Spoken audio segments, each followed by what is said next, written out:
Hi, everyone. I guess we can start. Yes.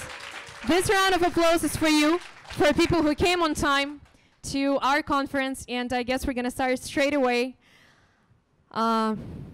Welcome, dear ladies and gentlemen, to the conference that we organized with the Faculty of Economics and Management for you, for our great participants. Do you hear me? But you still hear me. Okay. That we organized. The conference is called Talking to the Youth, and the whole concept of the conference is followed by this idea. I'm sure that today we're going to have a lot of fun talking about serious stuff, and it's my great pleasure to be a host of today's event. My name is Anastasia, and I'm super excited. I'm going to tell you the truth. I'm super excited, and I'm sure that today we're going to have a lot of fun. And this conference was organized by the Faculty of Economics and Management together with the students, which is also my great pleasure because those are my students, and I'm really proud of you. And with the help of the volunteers that we have at Lazarski University, I'm also very thankful on behalf of the whole faculty. So the whole formula of the conference is as follows. Today we're going to have 7 amazing teams, and all of them are going to present their topics that they have chosen themselves, that they created the projects about, the researches that they made about them. They also have written the paper that will be published in Lazarski University Journal, the first and the only edition that we have created with the students also for this conference. I'm going to start with the organizational things that we should know. The first thing is I want to say thank you to a wonderful team of recording studio of Lazarski University who is today are taking care of us. This all is going to be recorded, and later we will have this available on the YouTube of Lazarski University. So dear participants, you will have the chance to have this nervous watching in the evening of your speeches. Again, we're going to have 7 participants, 7 teams. Each of them are going to have 15 minutes for the presentation. Then, dear audience, you have a great chance to ask the questions. Please ask the questions. And our great judges will be giving the grades to the participants. And also, dear judges, ask the questions. But about judges in a second. Also, when we're done with all the presentations, we're going to have Eurovision form. Yes, we're going to have an audience voting. You all are going to receive the papers where you will have the chance to vote for the participant that you like the most. Then we're going to fastly calculate that, and your votes are going to be included into the final grade that will help us to determine the winner of today's conference contest that we're having here. Yes. And I think we can start. The only thing that I want to say before we start is a couple of words about our wonderful judges set that we have today. It's a great pleasure to be hosting an event with such a judge set. We have 5 judges here. 4 of them arrived on time. 1, we know that you're going to be watching this on YouTube. We were waiting for you, and still are. So I'm going to start with those who are on site with us right now. Julian Skoropadek, a lecturer of Lazarski University. Dipanshu Lakman, a lecturer of Lazarski University. Dr. Yana Khrimenko, a lecturer at Lazarski University and a vice director of the economics programs. Valeria Yersh, a lecturer at Lazarski University and an assistant of international relations programs. I guess that's it. We're going to start straight away. Again, I'm super excited, and well, nothing else to say. Let's start. And the first participant, the first team of 1 person, is Luca Conti, a student of BA Management, 2nd year, with a great topic, which is called happiness, a choice. Luca, stage is yours, microphone is yours, and good luck. pretty funny how someone who's this nervous is gonna talk to you about happiness and positivity. But well, I wanna start by asking a pretty trivial question. But do you consider yourselves more of an emotional person or a rational person overall? If you emotional, all right. Wherever you decide to place yourself within this spectrum, one thing is for certain, and that is that emotions play a huge role in our daily lives. Be it the way we interact with our friends or with our loved ones, emotions are everywhere. And so my name is Luca Conti, and I'm a student here at Wazarski. Today I'm gonna pose the following question, which is happiness a perspective? Is it a choice, or are we just supposed to live with it without having any control over it? Now, ever since I started writing poetry 10 years ago, I understood the value that emotions really have. I understood the power that they have on every single one of us. That it is a different way to communicate with other people. You're not speaking through words, but through feelings that you both could share, but you don't really understand to which degree you both feel them, right? But even though that is the case, we're still able to reach common ground. I started writing thanks to the fact that I was introduced to a short story, which I have brought for you here today. Ever since I was introduced to this story, I've seen it everywhere, be it in documentaries, TV shows, or even on YouTube, and I hope that's going to be the case for all of you too. It is called An Appointment in Samara. So the story goes something like this. Although there are many versions, I'm going to tell you the version that I was told back then. There was a merchant once in Baghdad who used to travel with his slave. They reached Baghdad to resupply, and the merchant sent the slave to look for the supplies. This time, instead of him coming back with the spices that he was requested to bring back, he brought back a frightened expression that only a man who had seen death could have. And seen death he had, in fact.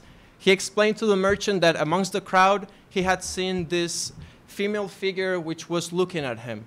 She made a gesture that seemed quite threatening, which sent him fleeing from that location. He asked the merchant to please let him use his horse to go to the nearest town, Samara. He would make it there before dawn, so it would be perfect for him to try to escape from death. The merchant lent him the horse, and then, due to his curiosity, started looking for this figure. When he approached death, he asked her why she was taunting his slave in such a manner. Death looked at him and told him, "Oh, no, I wasn't taunting him. I was simply surprised to see him here because we were supposed to have an appointment in Samara tonight." Now, this story is usually associated with the human tendency to escape death and this fear that we have towards death. The way I understood it is the tendency that humans have to overthink everything that happens around them, which usually leads to a worse scenario. As a man once said, called Seneca, we suffer more often in imagination than we do in reality. And this is what I have come here to share with all of you today. Now, emotional dependency is something inherent in all human beings. From the moment we are born, we share a connection emotionally with the people that surround us, usually our parents.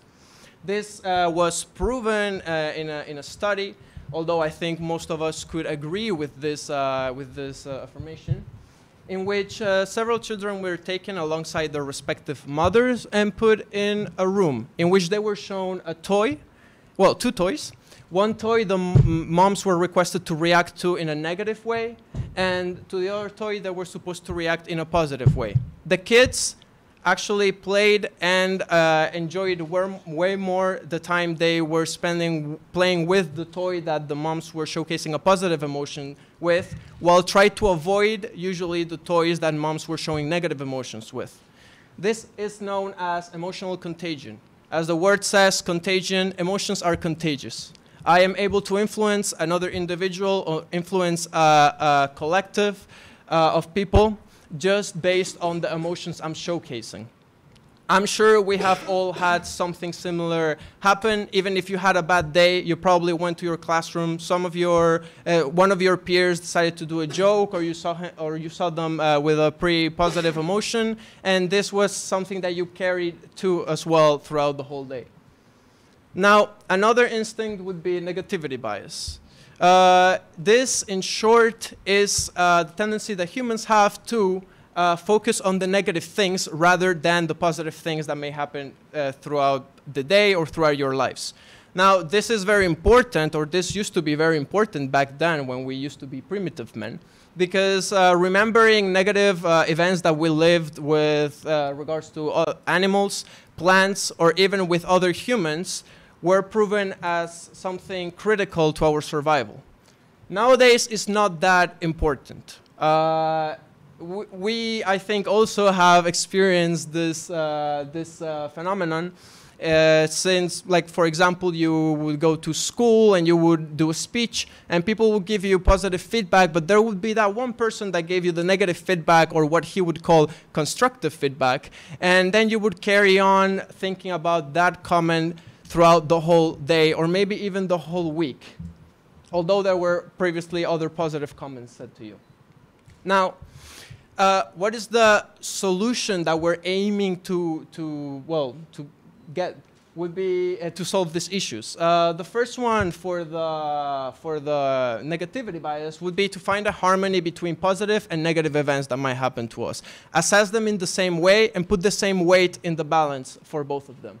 In terms of emotional contagion, would be to try to internalize these sources of happiness, not get affected that much by external sources or external factors, and try to focus more on what we feel and try to understand our feelings better.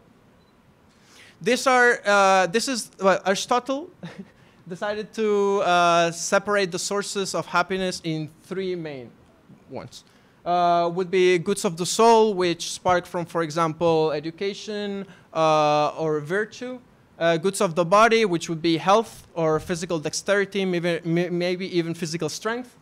And then external goods such as wealth, friendship, fame. Now, from these sources, he argued that we get two types of happiness, hedonia and eudaimonia.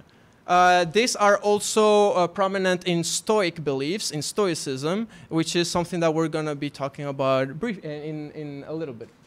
So hedonia could be translated into pleasure, happiness that sparks from activities that bring us pleasure, while eudaimonia sparks more from activities that bring us certain virtue, in which we feel we're doing something to improve ourselves or improve society as a whole. Take the example take this example. Imagine you're going to work and you're feeling happy about doing your job because you feel like you're helping someone. Then this would be more a case of eudaimonia than hedonia. In the other case, if you decide to go fishing because it's your hobby and this sparks happiness within you, then it would be more of a source of hedonia. The reason why I'm laying this out is because I think Stoicism the principles that are brought up by Stoicism can really help us live a happier life. If we try to start focusing more on the events that we have control over rather than the events that we don't have control over, we would be able to live a happier life by not focusing on things that we don't have any possibility to change. So I propose a new lens. Let's start looking at negative emotions that we feel, try to rationalize them, understand what's the source for this negative emotion, why it makes you feel this way. And once you've determined this, think about if it's something that you have control over or something you don't have control over. And I propose you to focus more on things that you do have a control over. Because when you see a change in something that is affecting you, it brings you, well, happiness and pleasure. So, as I said previously, if you can't control what will happen to you, focus on controlling the things that, focus on controlling how you will let it affect you. And what I've brought here for you today is not really something that is gonna change you from one day to the other. If you're feeling sad right now, or you're feeling anxiety, or maybe even stress, you're not gonna change it from one minute to the other. This is simply a step towards a life in which you are able to allocate more positive emotions. At the end of the day, as I said, I can't really help you relieve your suffering, but you have to try to relieve it by yourself, because as a wise man once said, we suffer more often in imagination than we do in reality. So thank you very much. We were also asked to put certain questions that we can have a discussion over. If you want to use these questions, then please do. If you have your own questions, then feel welcome to ask them. I'll answer them to the best of my capabilities. All right. Luca, thank you very much. I want to have this opportunity and to say that Luca is not just a participant of this conference, but also one of the most active organizing team members. So a round of applause also for Luca for organizing this conference. Thank you. Questions? Do we have any questions from the audience? Not at all? Well, then I'm sure that our judges... oh yeah, by the way, judges. Dear ladies and gentlemen, we have a fifth judge. He is finally with us. He arrived. Mateusz Wyszyński, a lecturer at Lazarski University. Thank you very much for being with us. So, dear judges, who wants to have a word? What, even you? Well, obviously I don't have a question. you have your own, excuse me. Oh.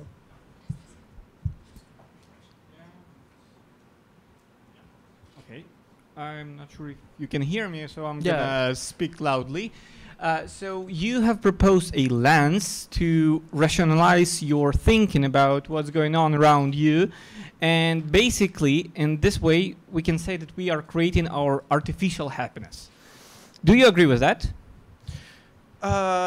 I mean, yes, the basis for this lens that I proposed would be a psychological theory called negative state relief that says that in the case of an emergency, usually a person will try to showcase positive emotions to let's say, undermine the negative emotions that he's feeling. So although it might seem very weird to hear this, both emotional, like positive thinking and positive actions do help us feel positive emotions, although what's going on around us must be might be negative.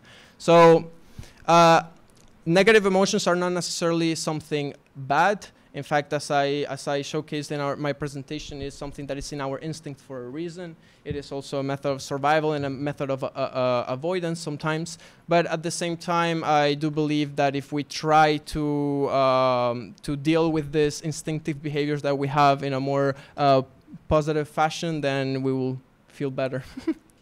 That makes sense. Well, thank you. Obviously, that was a great answer. But my further question would be to say whether this artificially induced happiness is any different from the natural happiness that we feel from time to time. Not all the time, obviously. But is it in any way different from the artificial one? Well, this is, I think, a topic for a long discussion, although and very interesting. I must say that there are a lot of theories, as if in our happiness is at all like something, that comes like naturally, or something that we're creating always artificially, like our brain to deal with situations.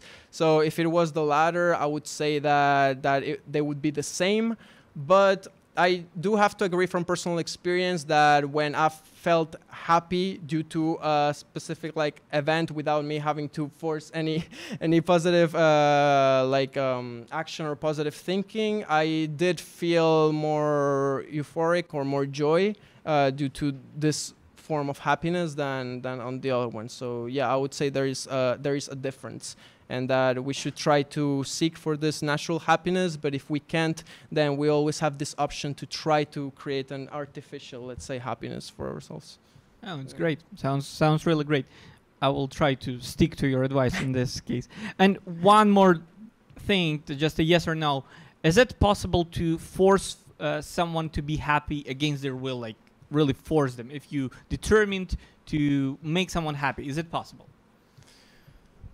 I would have to say that's I think outside my knowledge in terms, because I'm not really that proficient when it comes to psychology, so I can't really tell you that. My belief is that yes, I would say yes, but you shouldn't take my word as a fact. So yeah. Obviously. Well, Thank you great. very much, yes. Thank you a lot. Thank you very much. Luca, you're done. You're done with that. And now you're joining our organizational crew. You have stuff to do. So yeah, it's not the time to relax for you now. Thank you very much for the presentation, for the topic. I really think that was, well, it was interesting for me to listen. I was, sitting here, and for a moment I just got lost that we have a conference and I have to go to stage again. Dear ladies and gentlemen, we are moving forward and we have our second participant, our second team, Alexandra and Tuna, students of aviation law faculty. And their topic is extremely hard for me to read because most probably connects, interlinks with the, the topic of your faculty, but I'll try. Eve tools?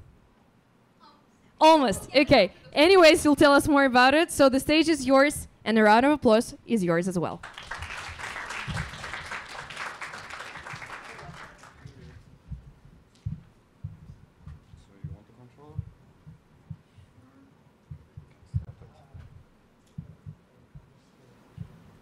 As I've already been introduced, I'm Alexandra. I'm Tuna. The topic of our today's presentation shall be urban air mobility solutions. Excuse me, can I ask you to use the microphone probably so Yeah. everyone can hear it? And specifically eVTOLs.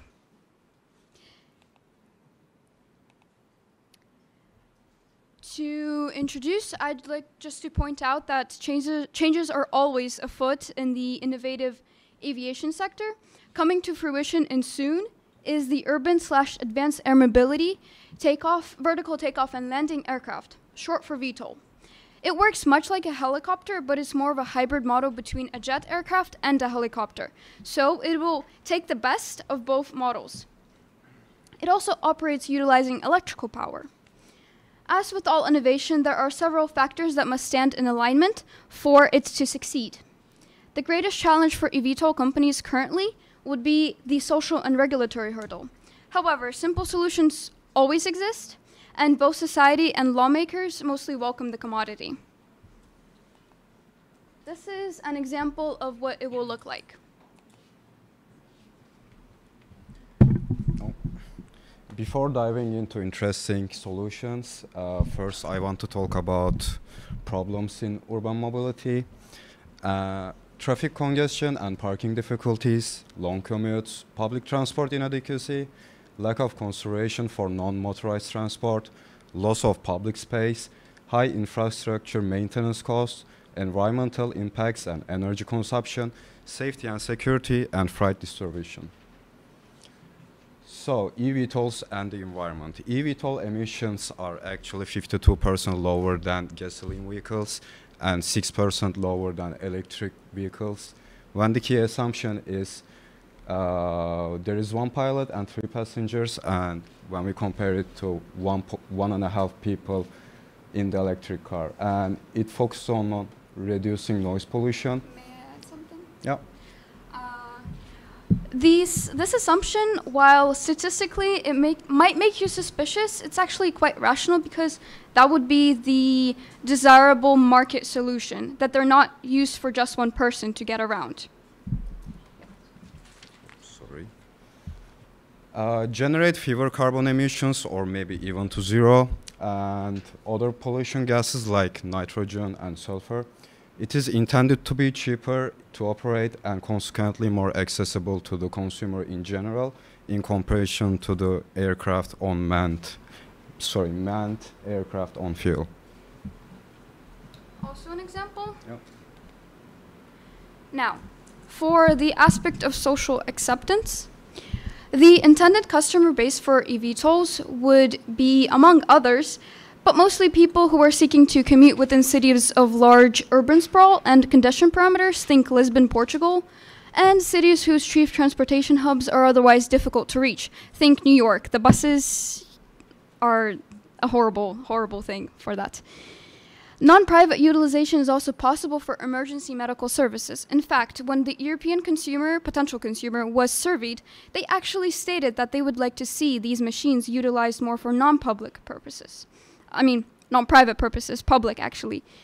One effect of the COVID-19 pandemic was that business aviation saw an increase in its popularity. If we compare the statistics of pre-pandemic times to July 2021, we see a 12% growth. This growth is not decreasing, it is remaining and continuing to grow. While many people are in general excited about the possibilities, major concerns include safety, environment, and affordability. Here, this is a study conducted by EASA, the European Aviation Regulatory Organ. You can see that only 17% of people surveyed were negative towards the general notion of implementing eVTOLs, while 83% were positive, or even very positive. As I said before, these are the main concerns: safety and security. To distinguish between the two, we say that safety is the internal factor, so how well the machine actually works, chances of it failing mid-flight, while security are external threats, think terrorist attacks. Noise, local environmental impact, think animals. Privacy, think the not in my backyard movement that occurred with drones.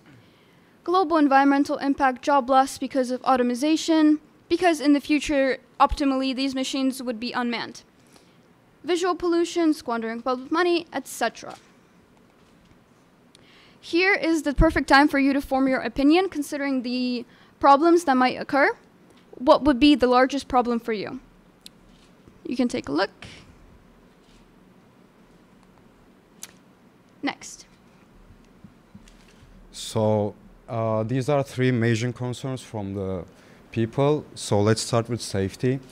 To be certified, eVTOLs must demonstrate a standard equivalent to commercial jet aircraft, which is not more than one catastrophic failure in less than 10 billion hours, which is more than 1 million years, so without the human factor, obviously.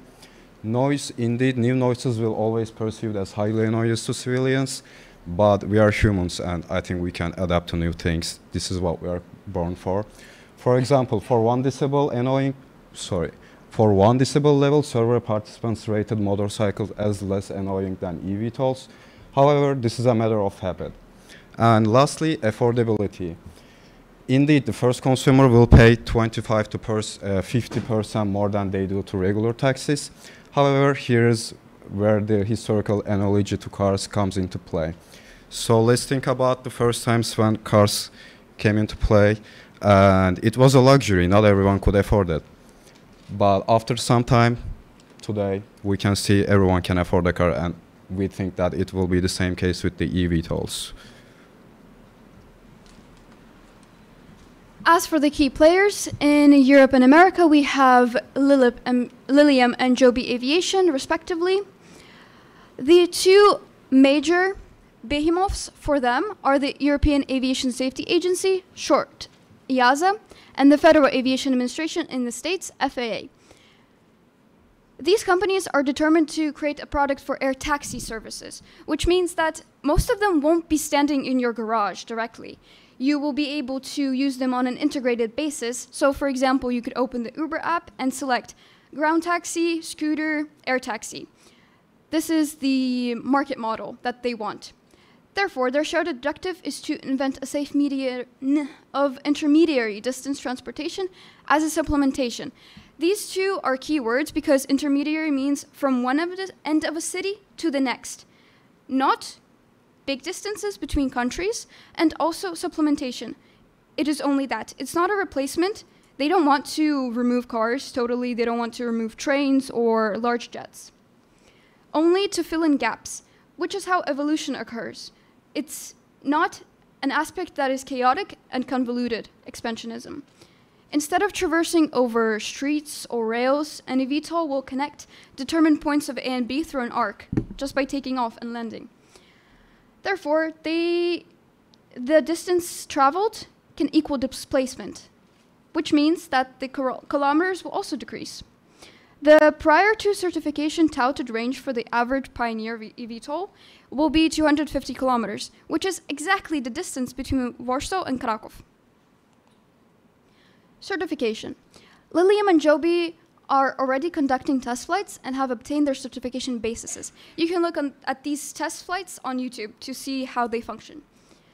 A certification basis is a document that provides specifications for crew training standards, noise requirements, propulsion systems, and minimum equipment in an aircraft. When you enter a jet, you see everything in its place for a reason. That's the reason. Regulatory authorities had to create specialized forms of these certification bases for eVTOLs because they are unconventional in comparison to commercial jet aircraft. For example, single pilot configurations and a hybrid model of dimensional movement are both pretty new, especially when put together. How will this certification process for Lilium look like? First, they had to define and agree on the working methods used for development and certification of the aircraft. Done. Technical familiarization of the aircraft and establishment of the initial certification basis. Done. Agreement of the certification program and level of involvement from the regulators. Done. Currently, they're working on the detailed design. Once they have the complete prototype, they will produce it and assemble it. They will test and demonstrate compliance, and finally, conduct a technical closure and issue of a type certificate. In conclusion, So in conclusion, we can say the eVTOL technology can help to solve the urban mobility problems such as congestion and pollution. However, they must become first socially accepted and be certified. Civilians are mostly concerned about safety, environmental protection, affordability, and noise. Aviation regulators are mostly concerned about adapting existing regulations to the vertical concept and integrating air taxis into current flight patterns.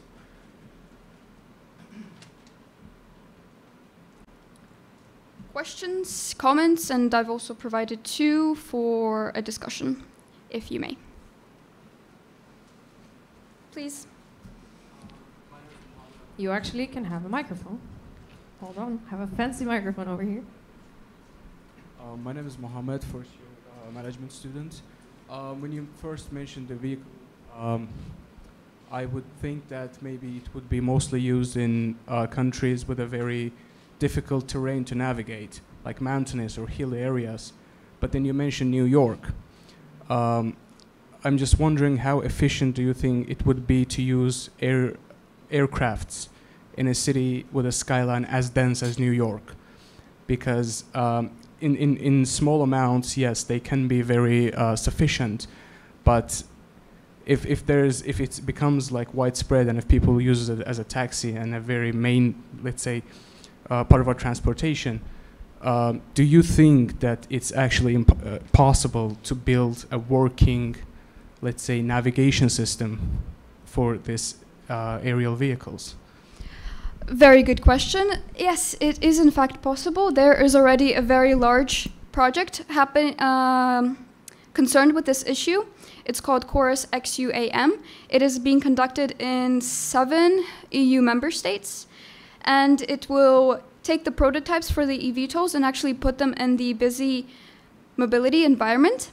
Of course, we don't have low altitude flights above our cities mostly. It's just the 1 or 2 helicopters a day happening right now, but they have to first test it. Again, this has to be part of the certification process too. Perfect that you pointed it out. And develop rules for how to integrate it. But yes, it is possible. Like, we have very congested airports and we've made it work.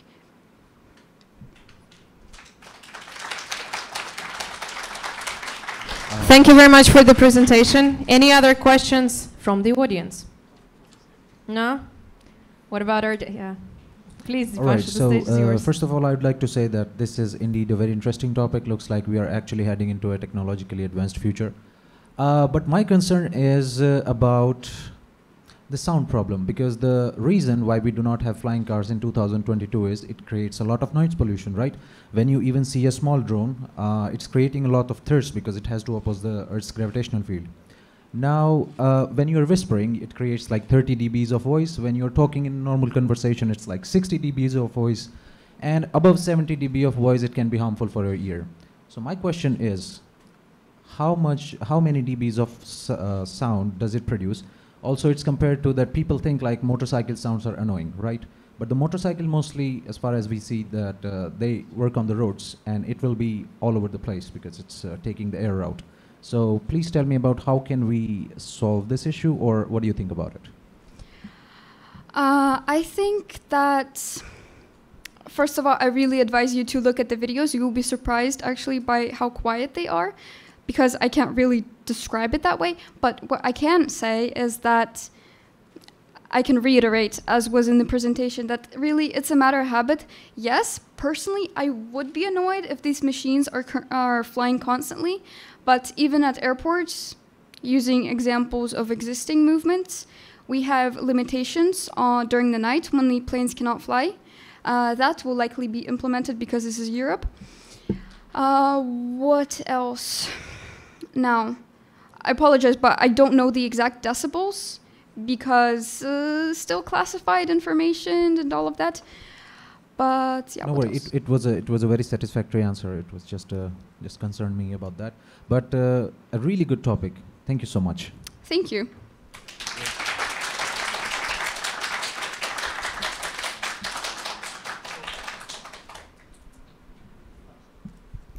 Okay, so I think I have two questions. First of all, I'm also concerned about what the person from the audience said about logistics or navigation.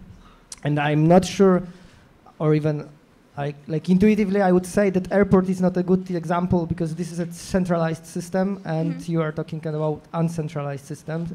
I mean, airport is one place where you have specific places where the aircrafts can take off and land, and here you are talking more about, you are talking about taxis, so they can basically stop and go anywhere. Okay, you can say, like you can dedicate some spaces for that, but then still, if it's designed in such a way that it's effective, these places, there are so many and so many taxis that it changes the size of the system. So I think it becomes like more decentralized system. Maybe you can comment on that. And second question is also like from technology perspective, because you are talking here about affordability. You said that it will be like 25-50% more cost at the beginning. I'm actually surprised that this is at the beginning. I would be expecting much higher value, and because I mean you have much higher energy cost. I mean you have to keep this aircraft in the air, and so these numbers, they are based on actually like what research. I mean, how can you assess that this is 25-50%? I mean, for me, it's like vastly, hugely surprising numbers. Those are. Can I start from the second question? The source is EASA, not the actual companies. I would not trust the startups and the manufacturers to give this number, so I used the information from EASA, so I know it's public and governmental. So I would trust EASA for this number. I was surprised too, really. But if it's also mass-produced, then that might explain something.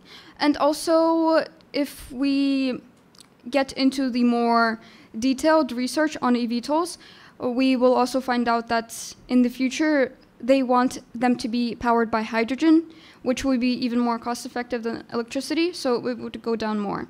And also, basically mass production.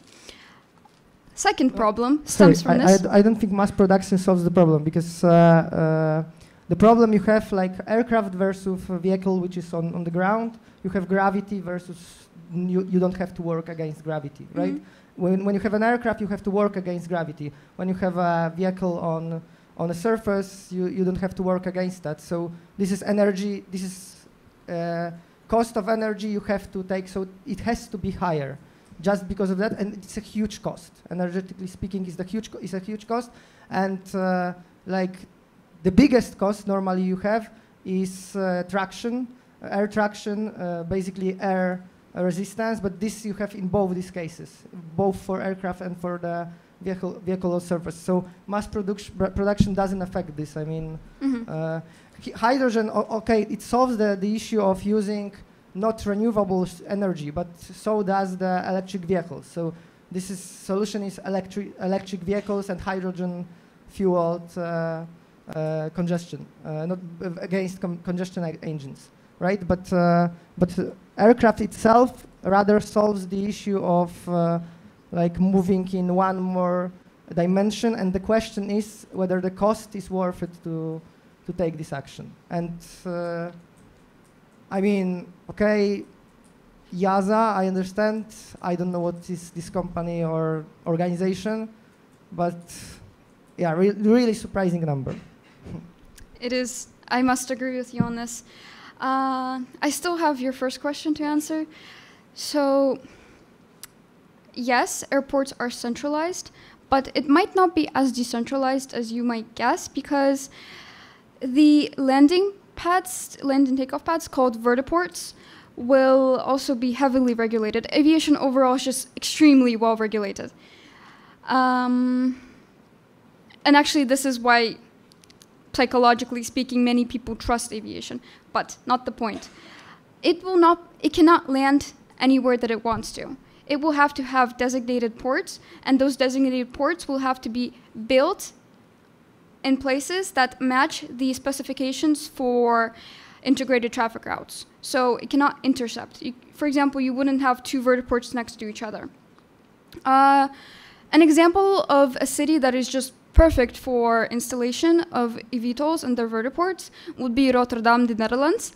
They have 1 million square kilometers footage of just flat roofs, and some very big sustainability emissions. There are also very high-tech guys living there. So Rotterdam is rated as one of the best cities for this, and they don't have to, since they can just use the roofs. Of course, I would not want this on a residential building roof. Maybe businesses, maybe business complexes. That would even be a plus for the business owners, by the way, that their employees can travel from the airport to the building straight without the cars.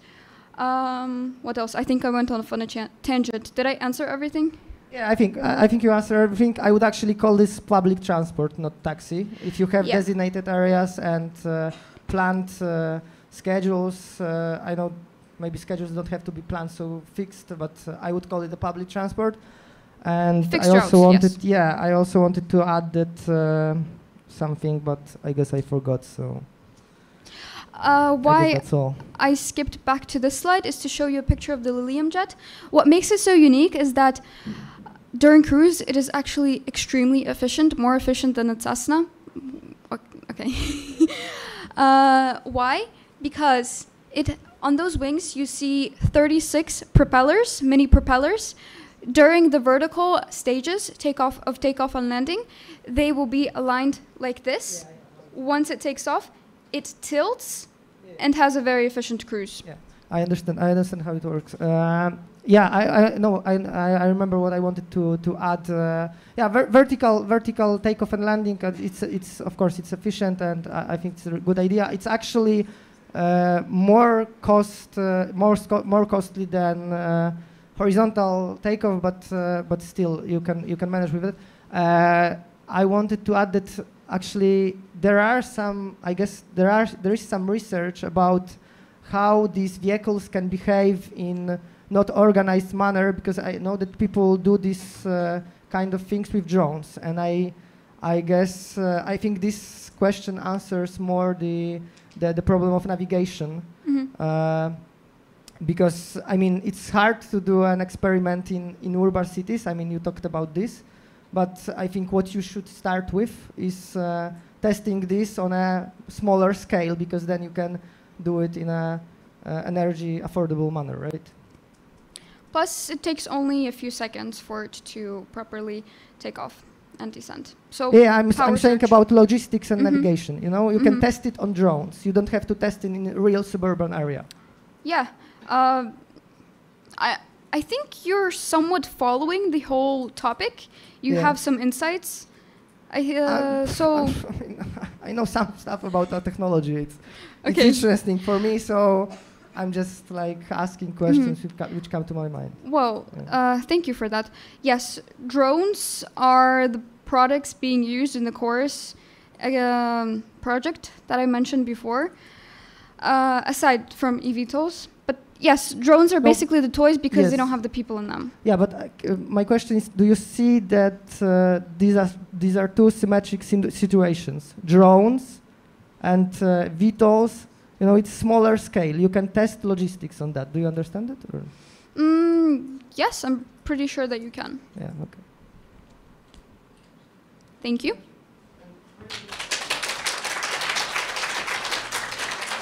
Any other questions from the judges? No? Okay. Thank you very much for your presentation, guys. It was interesting. You see, it cost the questions and from the audience and from the judges. And thank you very much again. We're moving forward to our third participant, to the third team of one person, actually. This is the student of Bachelor in Management, the first year. And I'm personally very, very excited about his presentation. And I would like to do one thing. Bogdan is the person who will be presenting the next one as the next participant. When we have classes together and we have, you know, projects and presentations of other people, he is the first always to give a round of applause to his colleagues. So now this round of applause is for you, Bogdan. Good luck, and the stage is yours.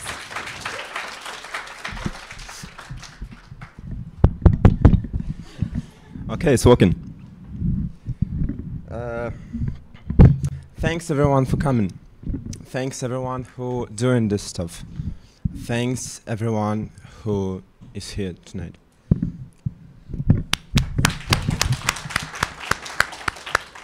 As you see, my presentation look like a little bit different. And if you look back there, there are some posters about me and hairstyles. He's having a great album. Okay, my topic is about our mood and how to be happy. And I want every one of you to think like for 5 seconds if they, oh, not they, you, if you're truly happy. Okay, you think? Please raise up your hands who is happy.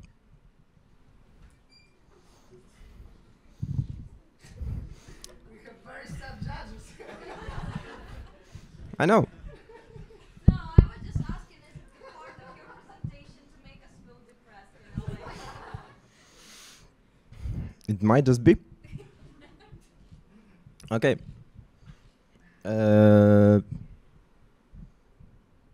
Do you like design? Yes. Thanks. Next part. Do you know what mood is? Like, is it name of a dog or something? Personally, I like know what it is, but not really. As Wikipedia said, it's like something about emotions and feelings. But in my own experience, it's not about emotions and feelings, it's about something more. What's so funny?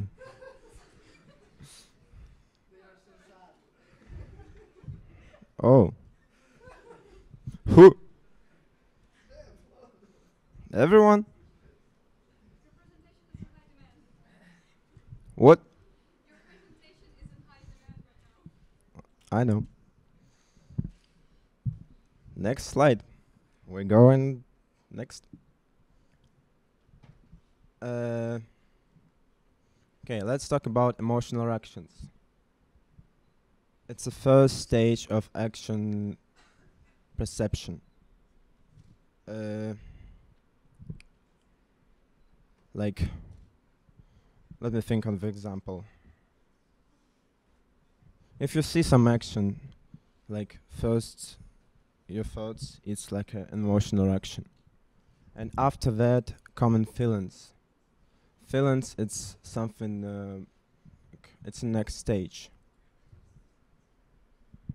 Why is everyone talking? I heard it. Uh, okay.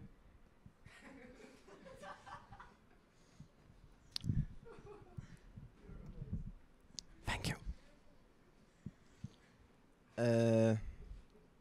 Factors that affect the mood, divided by psychologists in this area into external and internal.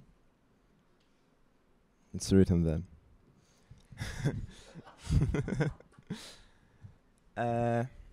External factors is a situation or life events that occur from outside and their meditation through our internal characteristics. It's like, for example, when you go and you see Bedronka and you go on there and you saw this promotion, like if you buy 12 beers, you get another one, like 12 bills for free. Yeah. That's this external factor. Internal factor. It can be either a splash of hormones or the observation of the body for a change of pressure or temperature. Or something different, I guess. Yeah. I'm a little bit nervous, to be honest. As you see, I guess.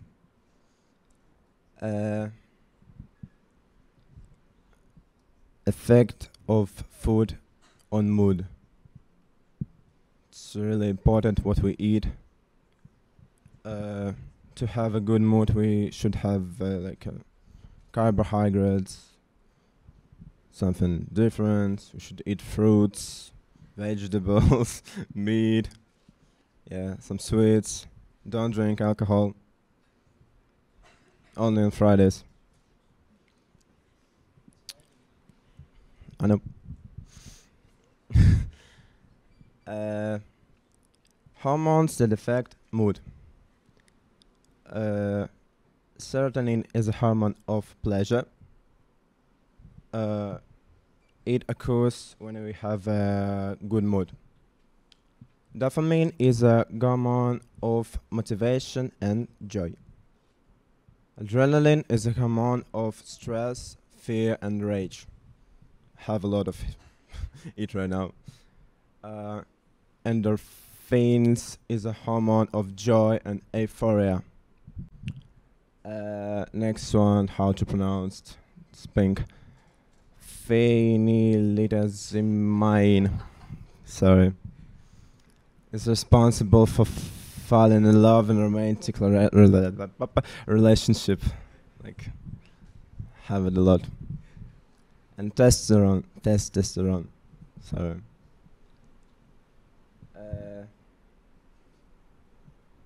Responsible for confidence. I don't have this one, to be honest.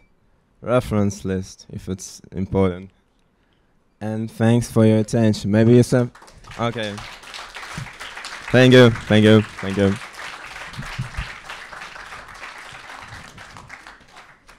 Do we have any questions?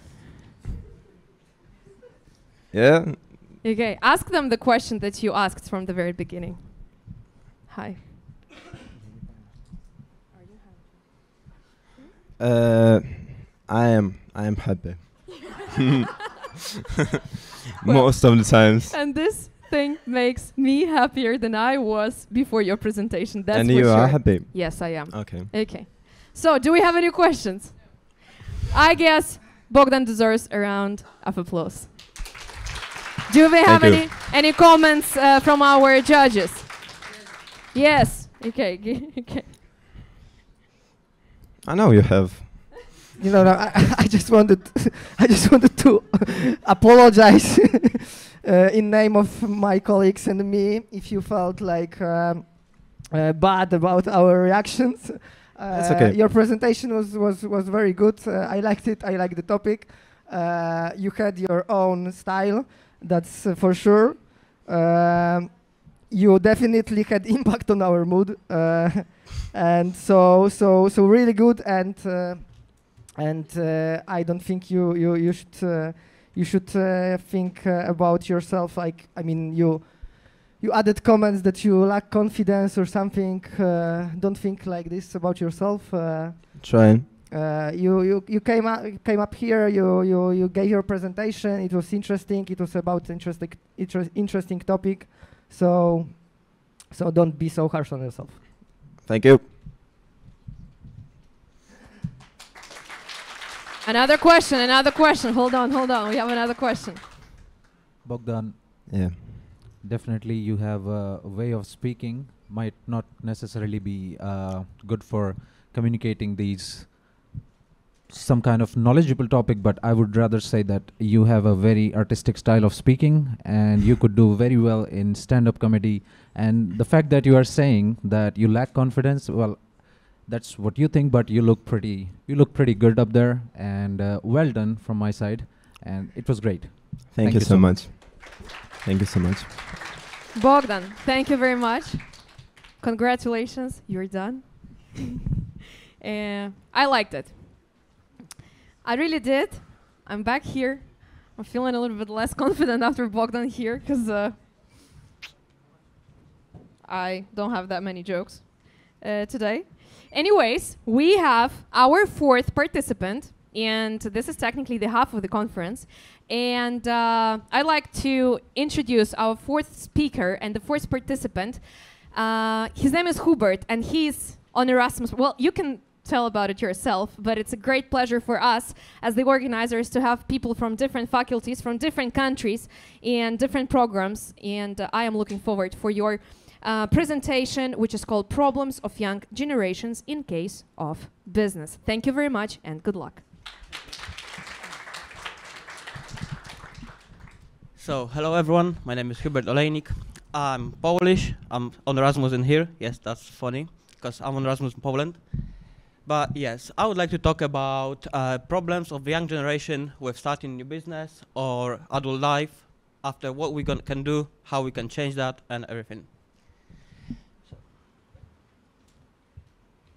let's start with introduction. So my introduction is about that we live in 21st century, which means that we live in the times when lots of things changing, technological things, everything can happen, like we remember from past couple of years, like pandemic of COVID-19, now the war in Ukraine, which is also horrible. And also that's like a biggest technological change in the world in these times now. Here's like simple examples of how the TVs changed in the past couple of years, computers, phones, and also the network that we started with like a simple internet in one house, and now we can use like everything from our smartphones by using internet. Biggest businesses in the market. As we can see, there is like just 100 of biggest companies in the world. Most of them are in US, also in China. Europe, there's like a couple of smaller ones, but the biggest ones are like Apple, Microsoft, Facebook, Amazon, Visa. All of them are like big competitors in the market. So this means that it's pretty hard to join the market if in any case. So entering the market. Basically, as I said, there is lots of businesses already existing in the market. They're prospering well, some of them prospering bad, but what happened with them? They just like closing themselves. So what can you do to make the business prosper well? It's pretty hard question to answer, and I didn't find the answer for this question. Just because you need to have a good idea of what you can do about it, what you can change, what you can do better than competitors in the market, and you need to have like some of unique idea what you can do and how it will be working well.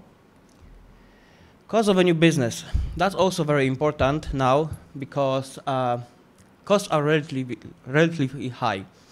So just the equipment, that's just a couple of them, of examples of how it's working. So equipment is around 40 to 200,000 zlotys, like in Poland.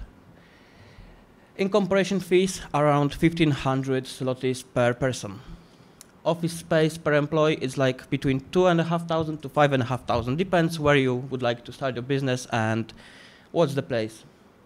Marketing, you should spend around 10% of all the income you have.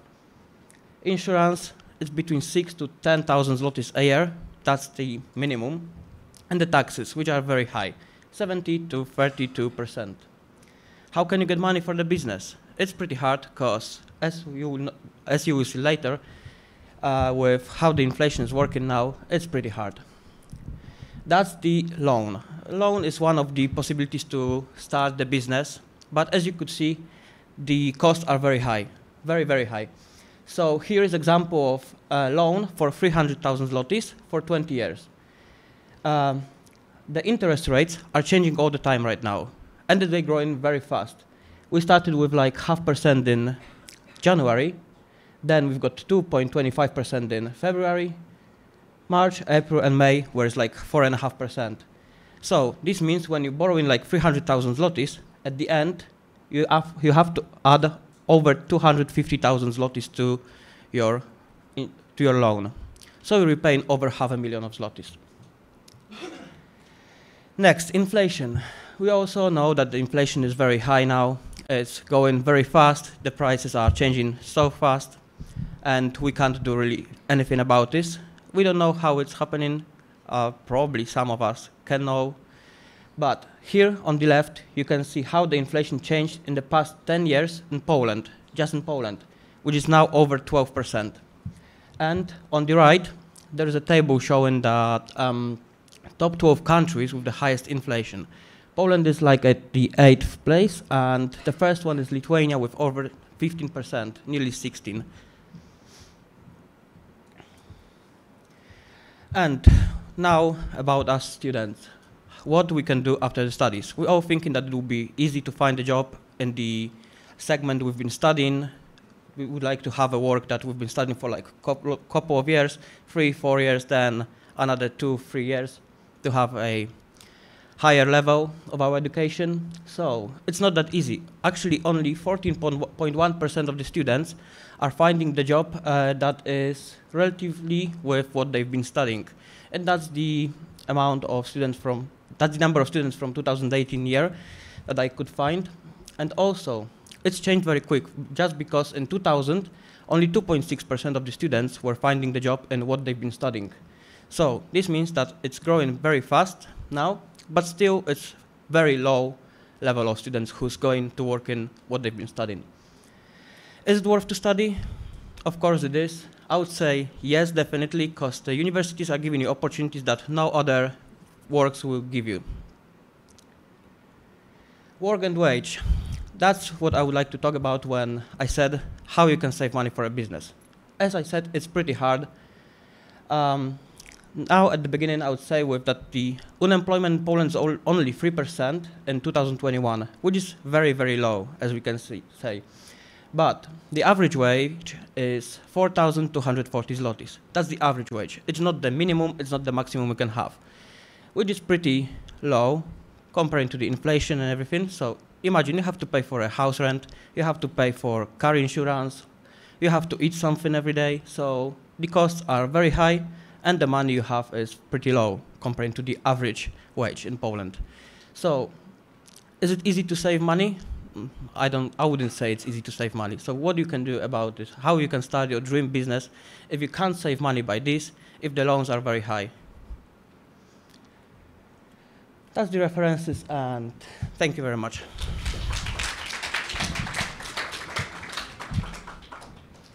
Do we have any questions from the audience? Yes. No. Yes. Oh.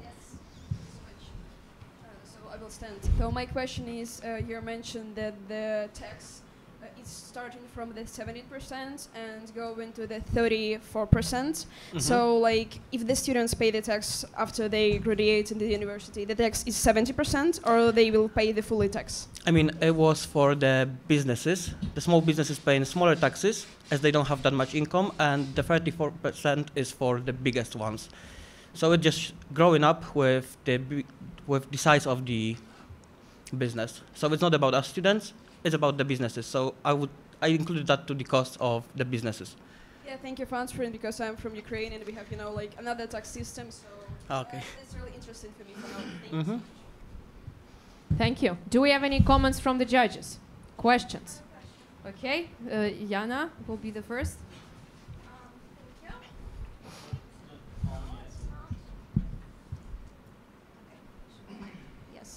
Okay, so I wanted to ask, can you think about any systemic solution to overcome those hardships?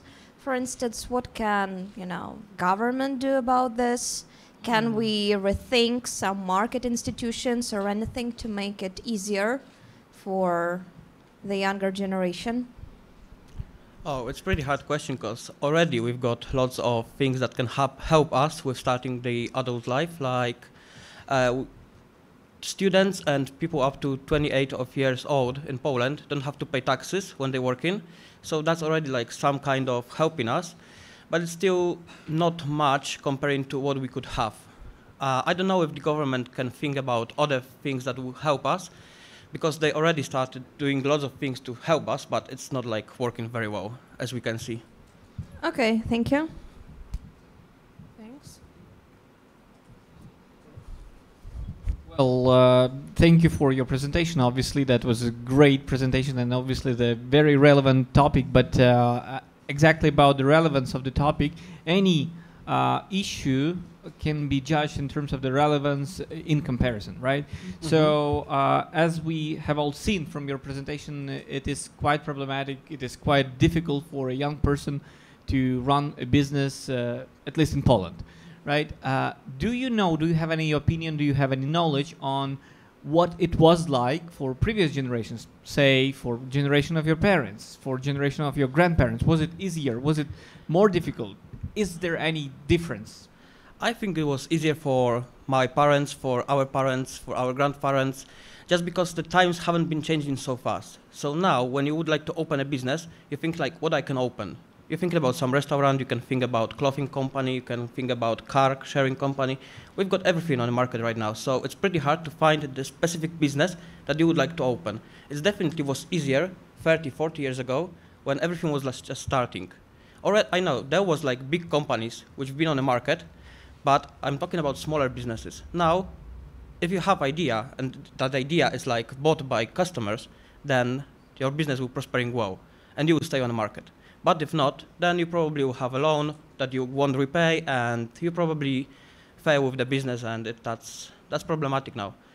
You can have idea, you think it's strong idea, so you start opening your restaurant or anything else, and then after 2-3 months, it just failed. Just because you were adding more money to the business than you have income from this. So I think it was much more easier in the past than now. Well, that's pretty depressive, but yeah, it's reality apparently. Thank you very much. Thank you. And I guess we have the third question. I'm just a little bit lost. I mean, you are talking about problems with creating a company, or problem of like general population having work and having money and surviving in the... Because, I mean, you are talking about the big companies that it's somehow too difficult to start a business. On the other hand, you just said that it's maybe easier today to create your own business if you have an idea. That's, I guess that's true. I'm not sure. I mean, it was all like connected, just because biggest companies like Apple or other things can buy smaller businesses. So most of them are like linked together, and even like clothing company. We think we have Zara, we have Bershka, we have Pull and Bear, other clothing companies. We think it's like simple small shops, but it's like a group of one biggest company, which is called Inditex. So okay, I understand. So you are more talking about like general population, average people, that it's harder to live for them. Yes, definitely. Okay. Any questions from the audience? No question.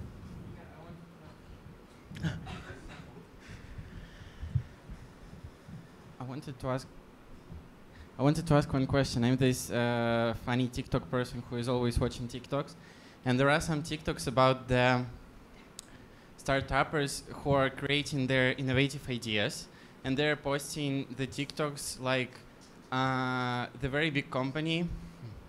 They're buying their startups for, I don't know, some millions of dollars. And what do you think? What is a better decision for these people? To keep their businesses and developing them by themselves, or selling this idea for a lot of money to the big businesses? I think if you have opportunity to sell your idea to the biggest company, then you should do this. Definitely, just because you have some money to start. Even if you have idea and you don't have money, as I said, you take a loan to start the business. But if your idea will be weak, you probably will fail, so you will lose money. And then you stay with a loan that you have to repay for a really, really long time.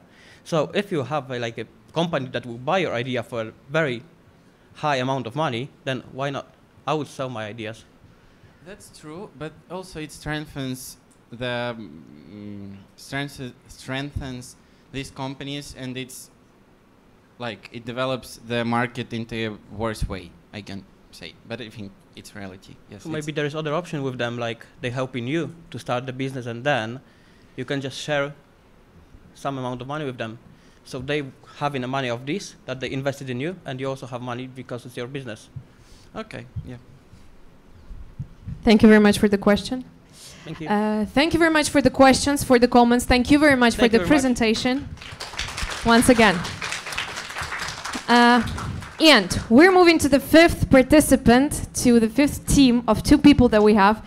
Honestly, I'm going to tell you that I'm extremely happy that I'm not one of the judges today, because I will be too biased for that. And for me, it will be too complicated. Two students of the second year of Bachelor Management, my students. I'm really proud of you. And the stage is yours. I'm very interested in what we're going to hear in a sec, because the topic is, as we can see already, very serious. So the stage is yours. Karolina Gulevich and Maria Mamchur. Good luck.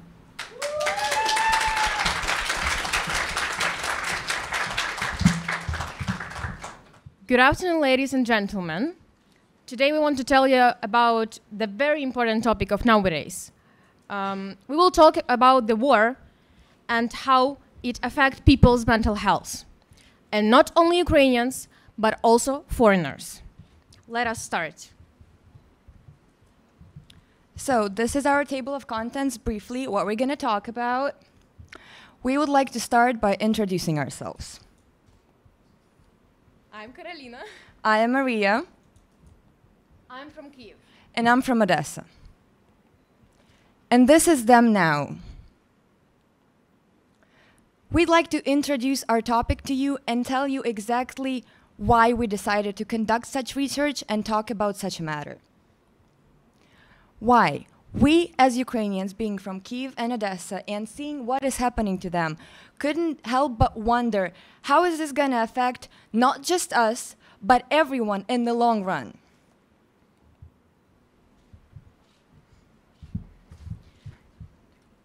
So, we decided to conduct our own research in order to have the latest information and the latest data and how the war in Ukraine accurate and to be more accurate in our conclusions.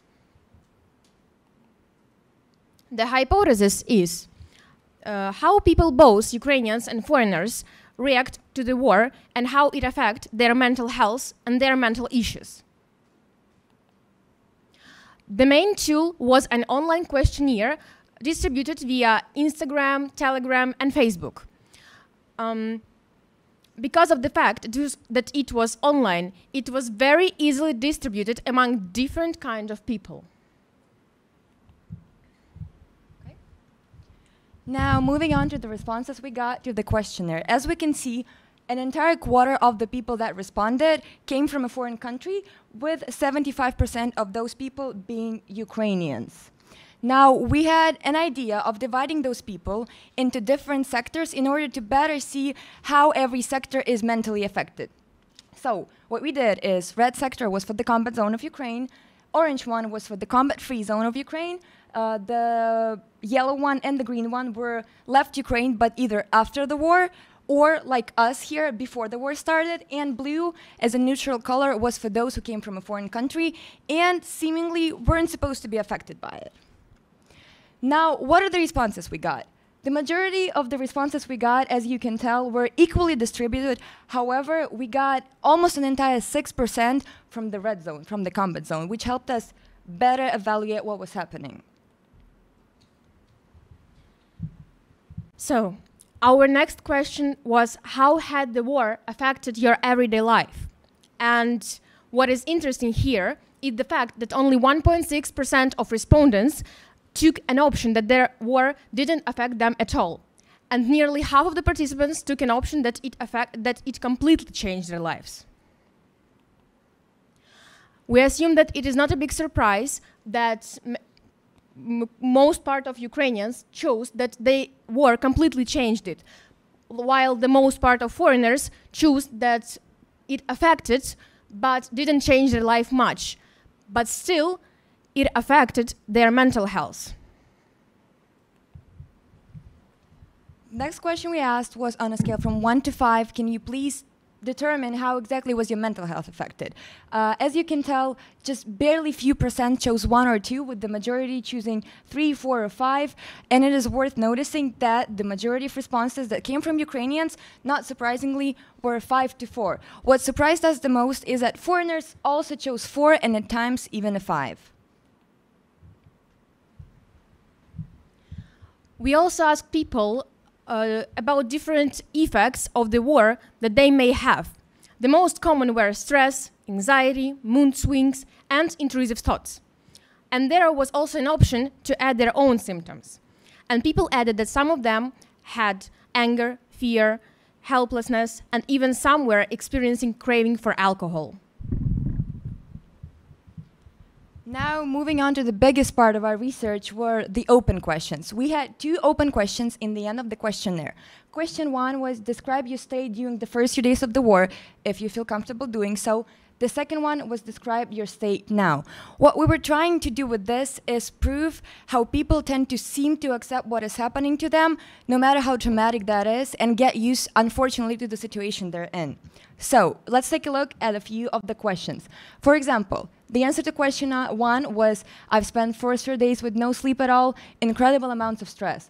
The second one, however, was, all the stress made me rethink a lot in my life, what my values are, who I am, how I want to live. Question 1, constant state of panic, did not sleep for about 23 hours. Question 2, I'm more or less used to the situation. I have accepted that a missile might hit my house at any given moment. Those were the answers from Ukrainians, and we also like to showcase the answers coming from the foreigners.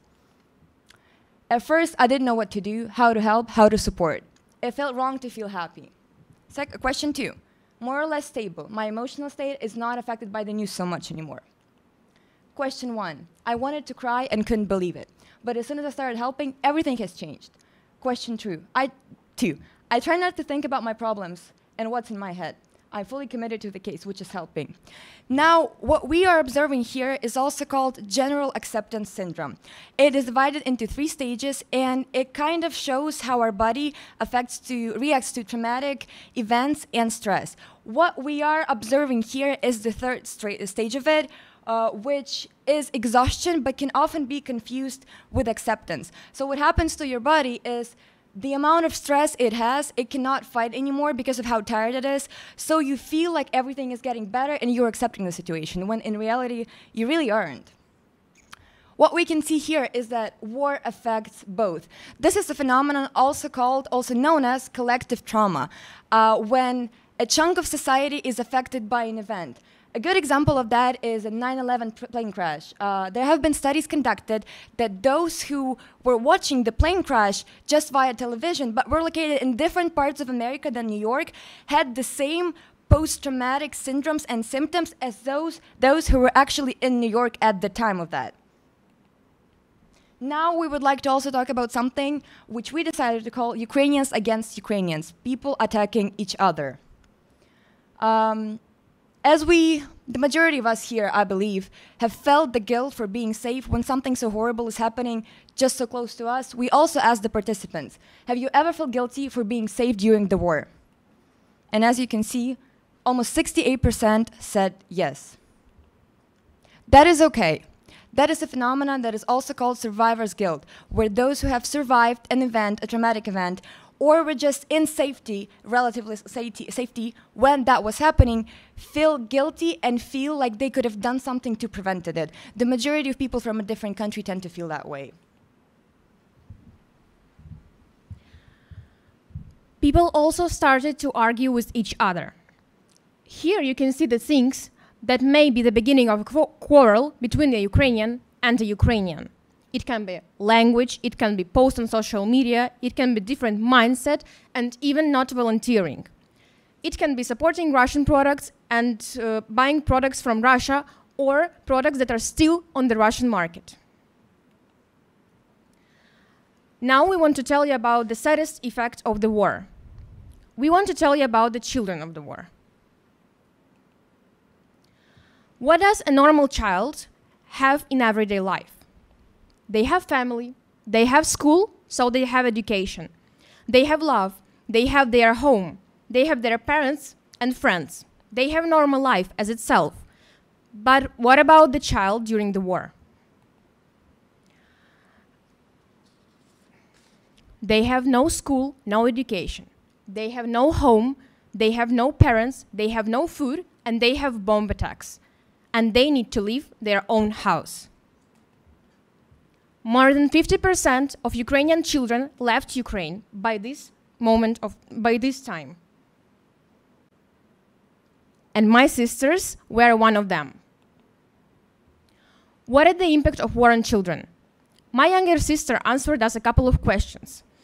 Her name is Ivana, she is 6 years old, and she was forced to move to Italy as a refugee with my mom and with my one more sister.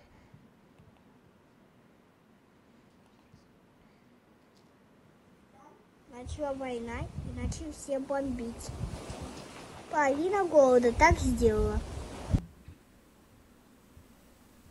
Чтоб это закончилось быстрее, и я могла пойти в теплую кровать, а не в жесткой машине. Вот о чем я думала. Очень. У нас 100 миллиардов%. То, что мы не можем быстрее вернуться в Киев, и то, что эта война не может закончиться просто за один день. Вот это меня очень сильно расстраивает. И что? То, что когда сирена, мы должны прятаться, даже когда неподходящий момент. Thank you. And now the consequences of war on children are horrible. Among them are no social life, PTSD, changes in moral structure, lack of education because there is no school, even online, and sexual violence. We would like to conclude by something that we came up with, the possible consequences this war can have on the world long term. No one can really predict the future. No one really knows what's going to happen to us. So we decided to take cases of World War II and see how the people post-war were recovering from the mental troubles they have gained, and how exactly the overall help from the remaining society helped them. The recovery. It is obvious, unfortunately, that it will take us a lot of time and effort to completely recover from all the damage that has been done.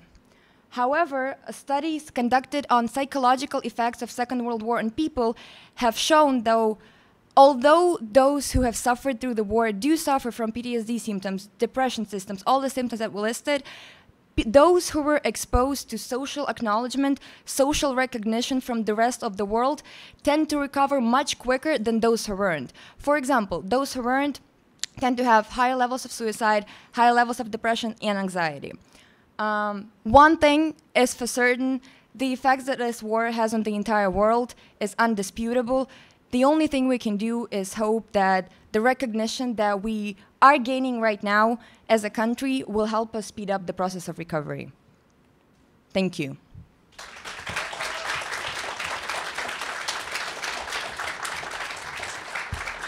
Thank you very much for the presentation. Do we have any questions from the audience? Do we have any questions from the judges? Where's your microphone? Dipanshu, give the microphone to Yana, please. Okay, thank you a lot. I have a question because you mentioned the analysis of the reasons for some conflicts like Ukrainians against Ukrainians. I assume you elaborated on some quantitative research. I mean, like analyzing social media context or something, content. Can you please tell something about it? Because I believe this was not discussed in a great detail. Yes, thank you so much for the question. We didn't want particularly pinpoint any aggressive points that are happening right now. However, it is happening mostly in social media. So what happened during the first, I want to say, around month, is that people became very, very close to each other, supporting each other. The reason we brought up survivor's guilt is because those who left the country, like us before, or those who left afterwards, were attacked a lot by those who stayed in the country. This can also be explained, as we brought up, general acceptance syndrome. The second stage of it has a lot of irritability and anger in it, which is expressed, unfortunately, when you cannot express it to those around you, like the aggressor, I guess, the attacker, you express it on those who are next to you. You express it to your family, to your community, to your friends, relatives, and just overall Ukrainians. I hope that answers your question. Yeah, thank you, but actually it was a little bit different. I mean, can you describe the process of research? Like, did you analyze those posts on purpose with some sample, or was it just a field study? Like, how did you get this idea? How did you make this conclusion? Yeah, it would be more accurate. For example, I think we made it because we feel it on ourselves. The first reason was that I was really very judged by the fact that I was not posting anything on my Insta page. And many people, many Ukrainians that are now in Ukraine were judging me. And they're judging me now for this. And also, I speak Russian from my childhood. And I am judged now by the fact that I'm speaking Russian. And I think it is inappropriate, and this is how we get this idea. Based on ourselves. Thank you for the question. Okay, thank you. I have a very quick question together with the feedback. So, using the opportunity, I would like to point out that, this time, I've seen a real research project with the proper hypothesis. Okay, maybe I have some question regarding the hypothesis, but yeah, but we can discuss this one-to-one. I was also happy to see that there was some methodology, you used some method to analyze the data, which was very nice, which was professionally done. And I'd like to point out to other students that, a scientific project is more than just a presentation about something the topic that interests you. You need to show your contribution, how you've developed the topic, what you've added to the topic, and this time we've seen it. Thank you very much, girls, for this. Thank you. And as a feedback question, an idea what can be added, I have a question to you. So, what's the problem with your sample? By the way, how many people did you serve? We had 123 people. Okay, so and what do you think could be the problem with your sample? Because it was not very fair enough distributed among Ukrainians and foreign students, for example. We have foreigners, but unfortunately not so much as we want to, because of the fact maybe that we're not very interested in that. Maybe I think we have many Ukrainian friends, more than foreign students, and I think this was a problem. Okay, that could be. Okay, Yana wants to add. Yeah, by the way, I had another question. How do you think, what is the composition of foreigners in your sample? Are those people people from Belarus and Poland or some other states? And I think this is something that you should also report. Yeah, because it's different, because those people are directly affected. Thank you for the question and for the feedback. I'd like to add something on top of all that. In the paper, we described which percentage of people from which country, because that was included in the survey. It was an add your own option, and people could write. It was, I believe, around 3% from Belarus, 3% from Russia, 3% from Poland, 2% from France, etc., etc. It is included in the paper. Unfortunately, we just had a 15-minute limit, and we did not include a lot of things. We also talked about why we didn't include gender or age as part of the differentiation between people in the paper. Again, unfortunately, didn't have enough time to include all that, but we appreciate your feedback a lot. Okay, thank you. Want to add that you have a very interesting topic, and I don't think much has been done on it. So you have an opportunity, maybe if you develop it, yeah, it could be a good publication, not just in Lazarsky Journal. I mean, it's nice to be published at Lazarsky, but maybe you should consider something like getting published somewhere else, and maybe Anastasia can help you with this. Like, Gladly. maybe you can develop this together. You know, she is your mentor. So. But hold on, we have another comment. Basically, I'd like to follow up the questions from my colleagues. So, regarding the geographical origin of the responders, I do not want to raise some kind of inconsistency and conflict or whatever, but I am really curious what were mostly the answers of those respondents who were coming, as you were saying, from Russia, for example. Like, can it be described in any way? Yes, we have, like Masha said, 3% of Russian people in this survey, and they're really concerned about this topic. The people who answered on our survey, the Russian people, they chose 5 when it comes to the questions, that their life was changed dramatically, and there were very long answers to the question 1 and question 2, and these responses, they said, nearly each of them said that they feel guilty for this, and this was their response. Thank you for your answer. That was.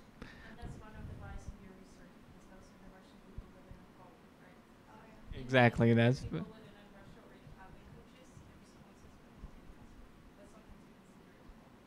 Well, perhaps the girls could, increase the scale of their research dramatically, increasing the amount of respondents. That would really improve the skill. We were trying to expand it as we can. We were publishing on Lazarsky Insta page. We were publishing in our Instagrams. We were publishing in our Anastasia and Darina Instagrams in order to have more participants and more people asked in this survey. That's it. Yes, of course. Yes.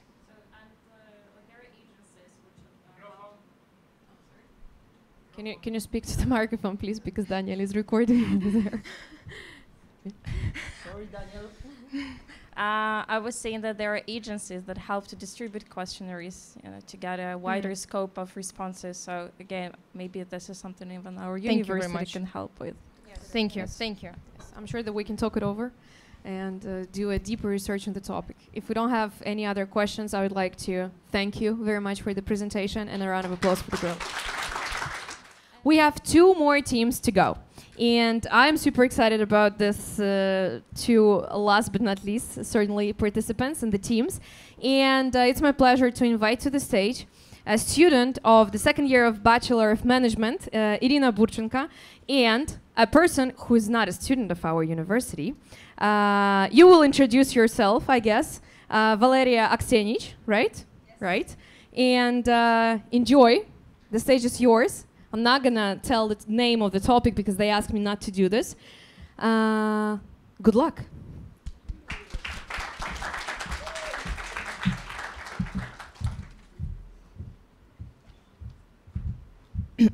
Okay. Hello, dear judges, dear audience. Nice to meet you. Maybe you know me. My name is Irina Burchenko. I'm a Lazarsky student and I'm studying at management. And I wanted to represent these beautiful and smart women who actually only one, not her Lazarsky student. So actually applause for her. Thank you so much. Firstly, I would like to say that for me it's honor to be here.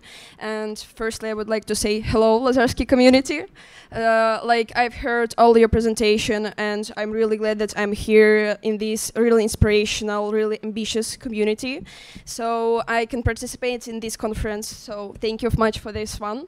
My name is Valeria Aksenich. I'm from Polish-Japanese Academy, and I'm the 2nd course of Informational Management. And we would like with Ira present the results from our common work. And Ira, please start. Oh, okay. First of all, I have a question. What I'm feeling right now? Probably someone would say, like, no one cares here. Yeah, that's right. But I want to have a press speech before we announce the topic of our work. So actually today I'm from the both of sides. I'm a part of a beautiful, like amazing organizational team, and I'm a participant. And do you know what I'm feeling? Except of pleasure is being given to you. Actually, a lot of stress, just really a lot. Something can go wrong, easy. I forgot the word because I'm not a native English speaker, easy. Public speaking, I hate this. So, yes, and like I would like to ask you for help me, please, and I need your participation a lot. So I will ask you to answer one question. Have you ever felt the stress in this year? So please, if you're yes, please clap your hands as strong, as much as you could do this. So I felt the stress.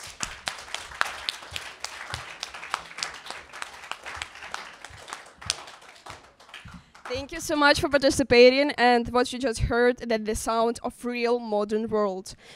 All of us felt the stress. Everyone just experienced the stress in this year so much. And our topic is stress as an immutable variable of our life. Please continue. So, as my favorite teacher lecture says, that always should be a goal for your project and love. And believe me, I again have both.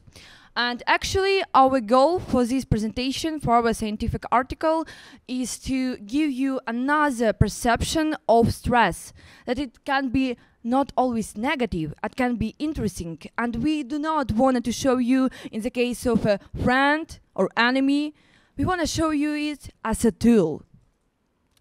And what is more, I have a question to you that I want you to keep in your minds. Is it possible to become a Superman? You know, like without falling from another planet or just, you know, magic? Not this case. Just keep it in mind because at the end of this presentation, we're gonna answer it. And now we begin as a good students with a definition. What actually stress is? So as you can see, stress is actually our body reaction that can be to anything new, like adaptivity, think. So think about it again, like literally, it can be anything new. For example, vacation, new job, even change of temperature can be perceived like a stress. Public speaking as well. So, we want to break down this topic. As you could see, the stress is like our companion for all the life. And why we have the baby here? We're talking about the stress, you will ask me. And like, what from the very first moment of our life, where we're born, what we exactly feel, what exactly happened? The baby, that was the fetus, to be in like scientific definitions. The fetus was like in the water in the mother belly for 9 months, and after giving the birth, he feel the real stress. Why is that? What is the first emotion? Because you're both in the water, and now you need to learn how to breathe. You're born in the place where there's no gravity, and now you're faced with the gravities. You don't need, you was like in the completely darkness, and now you see the light. So the very first emotion when we feel when we were born, it was the stress that we actually were born. That's really interesting. And let's move about what are the first association about the stress. The stress is bad, the stress leads to the really hard diseases. It could destroy your life, seriously. It could destroy your life very slowly, demolishing your organism day by day. Because if you're feeling the stress in a chronic way, that destroy your brain, mental health, and all of these. So like when we are faced with a lot of circumstances in the past, we could experience that. I will not talk about your stress, you know, your own experience about that. And yes, as Dr. Sapolsky says, systematic adaptive response, which both humans and animals were born with. However, we suppose you to look at well-known definition of stress from the another side. And our presentation here today is to decide stress is the bless or the curse. Yes. So no, that's not Ira, that will be me. So why do we need it? Why like the evolution just create the thing something like stress? Like because we could ask our the question like this really stressful that demolished our life. So what the need of it? So the evolution create the stress as the systematic response to any changes, not to just any something negative in your life. That's pretty interesting. That when you're experience this stress, there is the same biological mechanism, the same biological reactions that when you're experiencing love. When you're firstly falling in love and when you're just really stressed about the exam, the exact biological reactions just going in your mind. And I offer you to play in the game, and I offer you to imagine that you're a zebra. Oh, you imagine that you're a zebra? Okay, I'm a zebra, I live in the jungle, and what's my everyday needs? I need to eat the grass, I need to drink the water. Like talking about the water, I will drink that. Yeah, you need to create the progeny if you want. And why I'm talking about the zebra? We have like two different reactions to what's happening in our life. Delayed reaction and instant reaction. When the zebra lives, what makes the zebra actually happy? She wants to eat, she wants to drink, she satisfies all her needs, and she's happy. That's called the instant reactions. We live in the different world when we're asking our life like a lot of the questions, like what I will do in like for the rest of my life. I need more higher wage. What about my social status? What about all of my life? What I need to do? When we're thinking about this one, like in the long perspective, that's called the delayed reactions. And very interesting about saying about the researchers and some statistics. And I would like to confirm the statistic from the research of Linda and Jack Palmer about the age of the brain. And what is the age of the human brain? The last 500 of years, the environment of delayed reactions. Like, we don't need to, like, now I want to eat and I don't need to kill the elephant to eat. I just can go to the Żabka and have the hot dog. Like, that's not an instant reaction anymore. That's more delayed reactions what account the stress in myself. And what is the age of the human brain? As I said, 500 years. The environment of delayed reactions. And for 200,000 years, our brain was formed. So our brain basically just now not just comfortable for the stress that we experience now. Because in the evolution, you have the stress, like you want to eat. You just deal with it. But in our modern world, we have the different. That is one of the reasons why we experience the stress differently like the human in the very past was. So yeah, not so long about the past 400 of years, our society has passed to existence mainly the environment of delayed reactions. What does it mean? Almost everything that we use in every day have created precisely in the short period of time. So that's why we feel stress differently. So yeah. So I wanted you to imagine one more example. Yes, it's again animals in our slides. Sorry for that. So, like, imagine you're a regular person, not maybe strong one, and you don't have a gun probably, and you run from a tiger, a leopard, I don't know what's that. And what actually you feel? Like, it's so dangerous situation, and in this you're gonna have even more stress. So why our body do things like that for us? Actually, you can see a lot of biological things that like approval, but still, that's exactly the fact. Because our body needs the stress. Because actually, it can activate our muscles, even our intelligence stuff, mood. What is more, it can increase the glucose level rises. That actually means that you have extra energy into your cells. And to summarize it up, stress mobilizes our body and makes it even up stronger.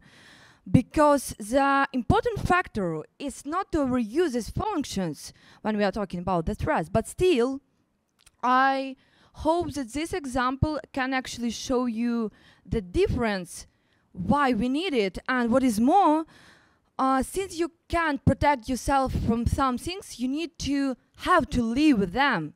And actually, it's a provocation in this slide because the case is you don't have to deal with it, but you need to accept it. And that's the case. As we analyze a lot of studies, especially McGonagall grade, that show us that by changing our relationship with the stress, we can change our reaction and at the end of the day focus on ourselves. You should not always be insecure and depressed about stress. Actually, it can grow and make it oppositely, like radically oppositely factor. So, Lara. So yeah, and now I would like to go to the conclusion. So summarizing all of we said about the evolutionary role of the stress, we said about the historical role of the stress, and we said that it's really virtually important to understand how not to avoid, but how to treat stress in your life. So yes, and the conclusions is stress is the vital part of life for every creature on our planet. And our life will filled with worry, stress, and we need to know how to treat ourselves with care. So from our very first breath in this life, even the zebras, even all the person of the world, we all experience the stress, and it's our permanent companion. And we need to know how to not to deal, but how to accept. And yes, Ira? So, if we come back to our first question, is it possible to be a Superman? So, well, maybe you are still with the shaking hands and terrible voice, but you are. And thank you to the stress, and thank you all. Thank you.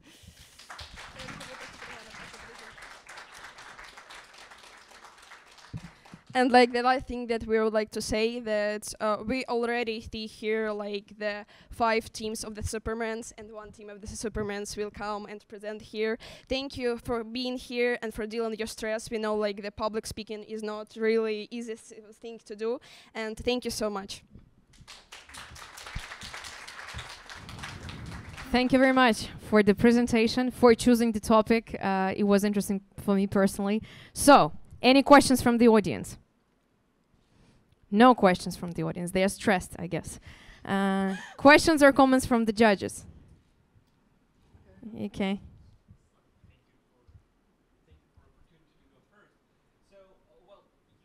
Question whether stress is beneficial for the people, and well, you've answered that it is.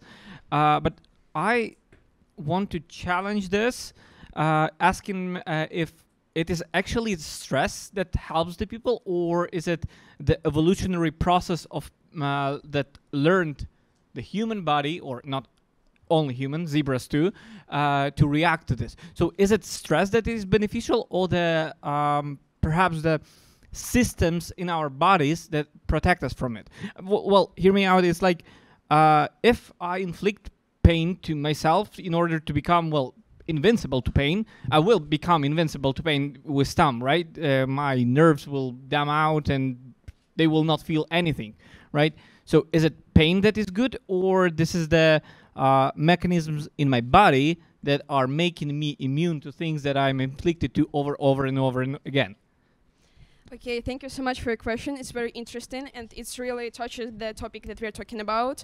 Like, if we did not have the stress, we don't have these physical responses that help us to, you know, to experience all that you just said before. Like the stress evolutionarily help us to have all these protective systems. So if we will not have the stress, we will not have this protective system. So just like the logical chain that we could not break. And speaking about the benefit of stress, it benefits us like it's stress itself, how we treat it and how we just accept it in our life. Because like the stress could be chronic, as we say, in the negative way, in the negative all of the influence. It could negative our health, really harmful. But if we will know how to accept it correctly, we will make the stress not the chronic thing that destroy ourselves, but the thing that will benefit us more and more. But yes, the stress, the physical, some responses could not be denied and ignored. But yeah, thank you for your question. That was a really good one. Well, so it seems like the stress and the mechanism protecting us from stress is like a chicken and the egg problem, right? Which came first, right? Something like that. Okay. And yeah. Makes sense. First of all, I would like to say I really like both of your confidence. It's through the roof. And so basically, we have a very nice idea about that stress isn't necessarily bad for us. And so I would like to add something that stress is caused by certain hormones. Like when you wake up in the morning, in order to stand up from the bed, some cortisol is released. And second example that you gave, the function of zebra is to eat, sleep, and not die. Some of that, right? And so a rush of adrenaline is released in the body. So what do you think? Well, let's not jump into the biochemistry of it because, of course, it's a business university. And what are your suggestions? How can we mitigate stress? How can we identify it? How can we reduce it? And how can we actually use it for our benefit instead of just being a victim of it? So actually, I wanted to take a look at the part when, we, maybe all of us do CV thing, and we always write the things that I'm stress-resistant person. And actually, I think that's a problem, because to answer your question, I can say that it's probably better to say that you are stress-resistant or not, but what's actually the reaction of your body to stress? Because actually we have some stuff like fight, flight, and change of the offset. That means that actually your reaction can be good in any situation, but not exactly this one. It seems like offset activity and stands for example, deploying two different motivators. For example, if you really like a boy, as you're a rational person, you should actually ask him, like, do you like me? Or write him a message. But actually what you do is waiting for him or just like starving all the time. And actually there's a clash of two motivators that procreate our reaction to this. So to identify the problem, we need to really be aware of ourselves at the beginning. Thank you for the question. Just one thing I would like to add. Still my question remains, how can we, like, what suggestions do you have to mitigate stress? Because of course everyone, like, we experience stress. So what are your suggestions, like taking some vitamin D, taking a walk, something like this that can really help us? Yes, That's pretty good advice. That's a nice suggestion, right? Anything else at that? Yeah, so I would like to answer to you, and like before this you asked a really good question, like how exactly we could perform the stress that benefit for the life, like exactly the tips how we can do that. And firstly, how it could be helpful for us when we understand. You say you said this phrase that in which moment you exactly feeling you're stressful. When you understand and you're working on this, what the stress for you, what the stressful things for you, what triggers you, and you understand in the moments what the stress is, you could understand which like circumstances how you can behave yourself or maybe avoid, because like there is a lot of cases. Not all the people just understand how they feel stressed. People may think that I feel angry or I feel sad, but exactly this is like more the stressful like state, if I could say that. And about the exact tips. For me and like for us what we're described in the article, that's really important not to do such the physical things, just yes we need to breathe deeply, just go to work, just relax, but the first thing that you need to do, the work in your mind. You need to ask yourself the questions like what caused the stress, how I will react, what the root reasons of this. So yeah, like we could recommend to first to ask the questions in your mind, and after this just doing the physical things, just breathe deeply, go for the walk, maybe give you some time. So yeah. That was a good answer. Thank you so much. It was awesome. Thanks. Thank you very much. I guess we don't have any other questions. Thank you. And I am back here. We have the last presentation for today, but not least, hopefully. The biggest team, by the way, the students of the first year of Bachelor of Management. We have Miłosz, we have Kuba, and we have Alipio. I'm very interested about what's going to be happening right now, because the topic of their presentation is work. I'm introducing you, you're not on the stage. Work shorter, live longer. Good luck, and the stage is yours.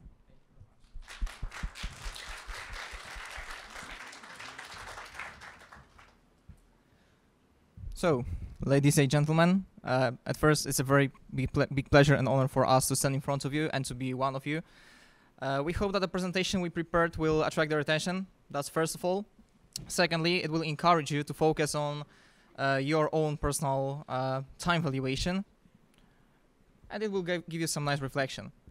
So, to cut a long story short, as you can see, work shorter, live longer. My name is Miłosz, and I will quickly introduce you to the topic. Let's get started. You may wonder why we have decided to choose this kind of presentation. And actually, the main motivation was a book entitled The 4-Hour Workweek by Tim Ferriss. For those of you who are not familiar with that guy, actually, that's one of the most famous and very successful businessmen. He was multiply awarded by American magazines, and he's often referred to as a person of success in itself. Well, apart from that, he's responsible for, he's kind of a living example that you can achieve in life anything you wish. That guy switched from 80,000 zlotys of income, of dollars income per year to 40,000 per month, and he reduced the working time from 40 hours per week just to 4 hours. So it looks pretty insane. In terms of the graph, it shows the correlation between average working hours and humans' productivity. I guess it's clear for all of you that the total factor productivity is inversely proportional to the amount of hours you devote for work. What you can judge from it, that it's actually not about the time you devote for work, it's about the quality of the time and about the way you make good use of time. A fun fact, the next time you decide to stay over hours and you're wondering if it's sensible or not, just bear it in mind and the decision is up to you. So far so good, but of course the question is, how can we do it? And probably that's the most difficult part, so here you go, some practical tips on how to be more efficient and how to save a lot of your precious time.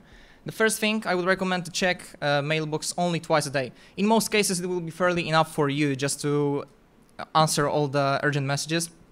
And the rest of the time, you can devote for effective working with no distractions. So you will double your effectiveness. The second one is to divide your matters into two different categories. The first one are conventional matters, which can be dealt with just within one single email reply. No less, no more, just one email. The second one are extraordinary matters, which require your special involvement and your time devoted for extra work. In this case, just think twice, ask someone to arrange a meeting, arrange a phone call, and for sure you will save a lot of time instead of exchanging messages. There are two more factors which are connected with face-to-face meetings and the main reason of stress. Just as we are sitting here together, imagine yourself sitting in a conference and you have the feeling that actually you're wasting your time. You just keep looking at the watch and wondering when it's going to end. Has anyone ever experienced a feeling like that? Please raise your hand. All right, so a vast majority, but I hope it's not this conference actually. But yeah, so you see, if something is meaningless, just skip it and don't waste your time on it. And the last thing, stick to the rule 20 to 80. So 20% of your actions are responsible for 80% of your profit. And how about making a deal right now? Definition, elimination, automation, and liberalization. Define the 3 goals which you have at work. If you have, just in case you have a problem, ask your boss, and for sure they will give you practical advice. Eliminate all the distractors you have and make you work effectively. Automate all the processes that does not require your personal involvement, but you can delegate to other people. And finally, feel the real freedom at work and feel the satisfaction that you're appreciated and respected by others. And the last thing I would like to mention is connected with assertiveness as the key to success. We all know it may not be easy at the first sight to be assertive, but actually try to say no to people. I know it may be hard, but the more you try, the easier it will be for you, and probably the more respect you will gain in the eyes of other people of co-workers of your employer, and of course you will save a lot of time. Thanks for attention. That's all from my side, and Kuba will talk about the next part. Hello everyone. Today I got a great pleasure to talk about 4-day work week schedule, which is becoming quite popular nowadays.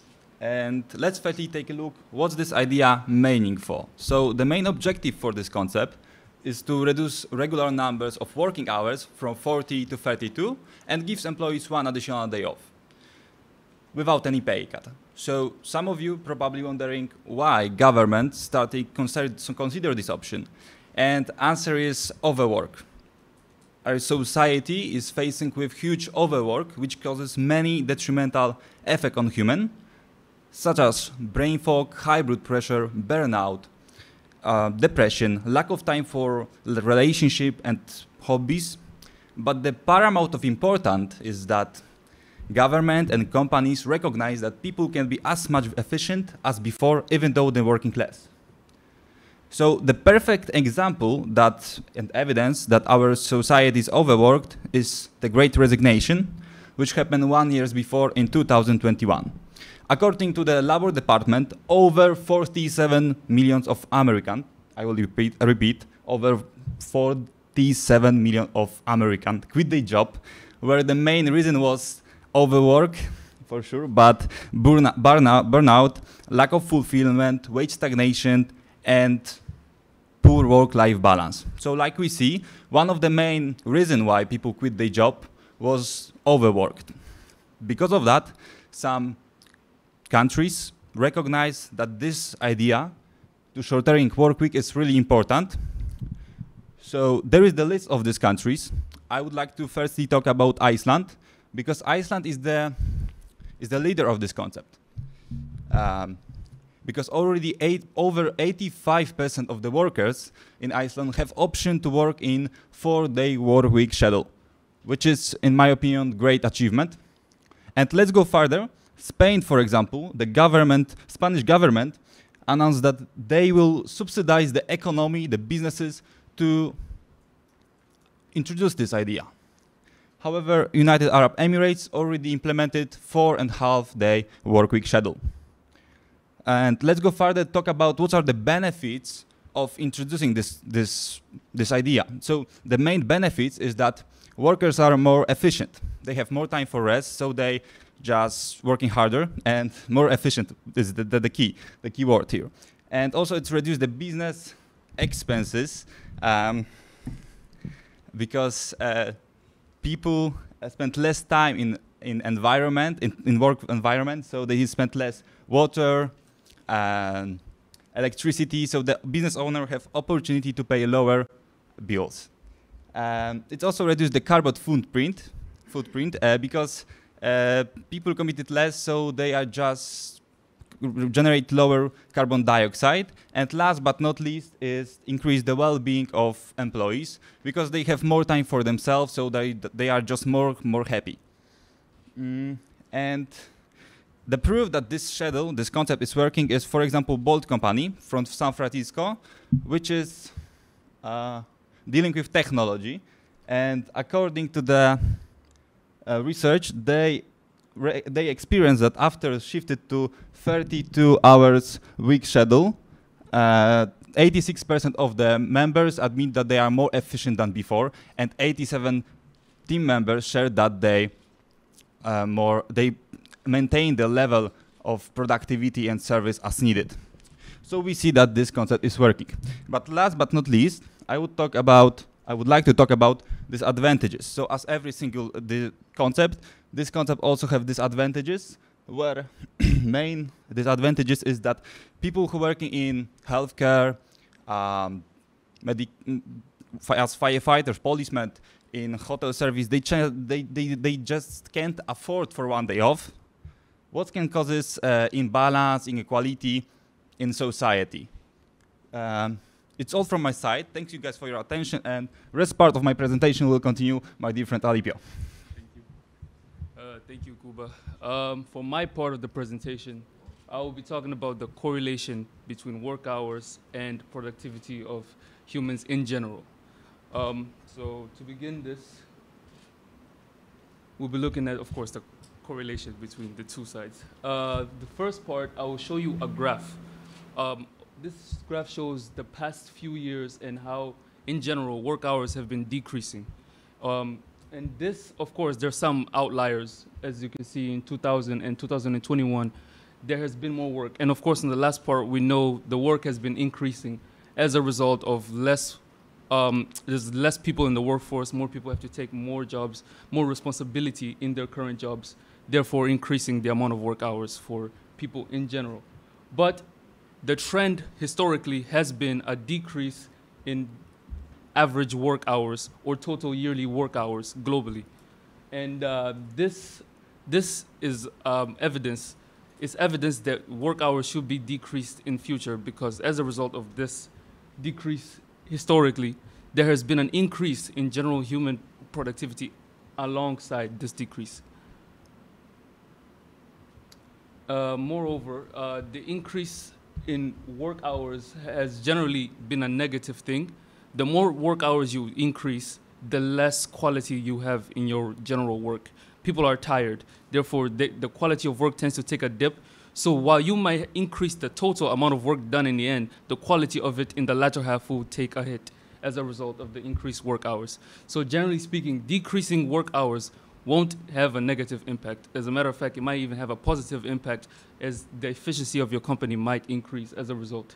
Now, however, to this point, this goes more for companies that deal with service, any more mentally straining work that you want more quality over quantity for. So for example, a factory, they want more quantity. So this does not really apply as much, even though it kind of still does, but mostly not effective for them. Now, this is a fact from a study shown that employees, generally speaking, are very effective and efficient during the first 12.5 hours of the average 40-hour schedule of work. And this means that for the rest of the 27.5 hours, as an employer, you are basically, it's diminishing returns at that point, because you're paying for work that has been done in the first 12.5 hours, and you're paying, if you're paying hourly, you're paying the rest of the 27.5 hours for less quality work, basically. So therefore, this serves to reinforce the point that decreasing work hours may not have as negative an impact, and might, at worst, have a medium impact on your company. It's not going to be that bad. Now, on this slide, I will show you top 10 longest working hours and the countries with the top 10 shortest working hours. As you can see, in the top 3 on the top 10 working hours, these are 3 countries that are generally not that affluent. And on the right side, well, Denmark, Norway, Germany speaks for themselves. These countries are generally more affluent than the ones on the left side. And as you can see on number 5, Iceland, which we spoke about, has adopted this four-day week schedule. And they are doing pretty well. Now, these are some of the questions that we were asking ourselves during the research that we were conducting for this presentation. We feel like we've answered most of them, but if you feel like we haven't answered any of them, you can either ask from here or you can come up with a question of your own.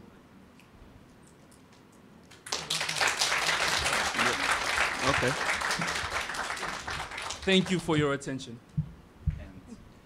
Yeah, and just in case you've already forgotten, a small reminder, life is too short to work too long. So thank you very much. Thank you very much for the presentation. Do we have any questions from the audience? Yes? Coming?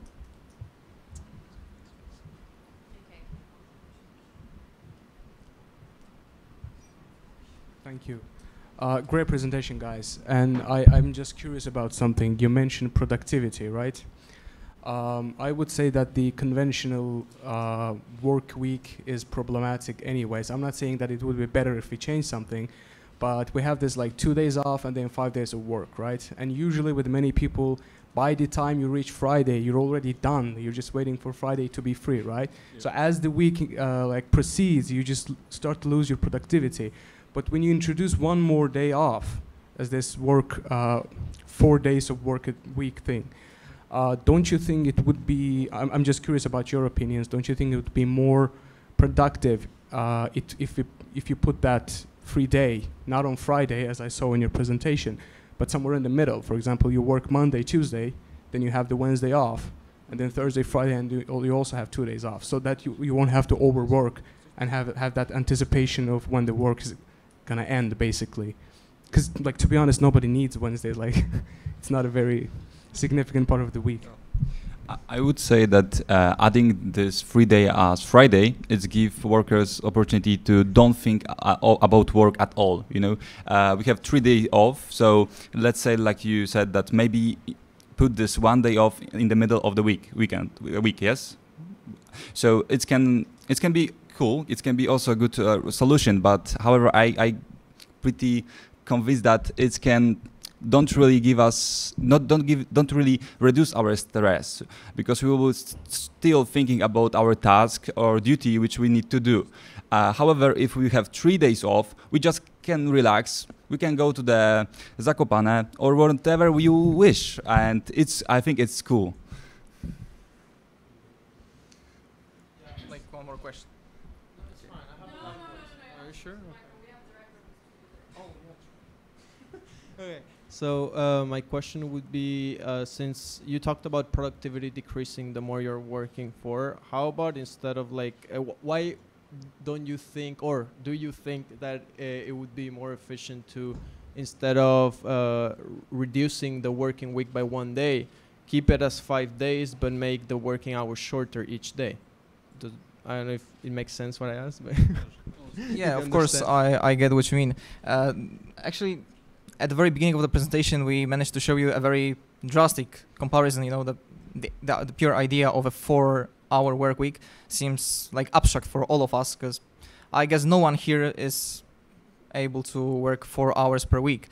It was just an exception. But yeah, as you've said, the idea was to possibly reduce the number of hours you work, and that being said, gain the productivity at work. And of course, you may be right that implementing it on a daily basis, instead of working 8 hours, of course we can reduce by 7, 6, 5 and make it lower and lower every single month or year, so that people can get adapted to the new situation. But yeah, that was a good remark, and of course still worthy to think about it. So I have a question for you, actually. Do you do you think it's better to work to have 1 hour per day less to work, or have 3 days during the week free? Because in my case specifically, I think I would struggle if I had 1 more day free, because I tend to get too relaxed during weekends.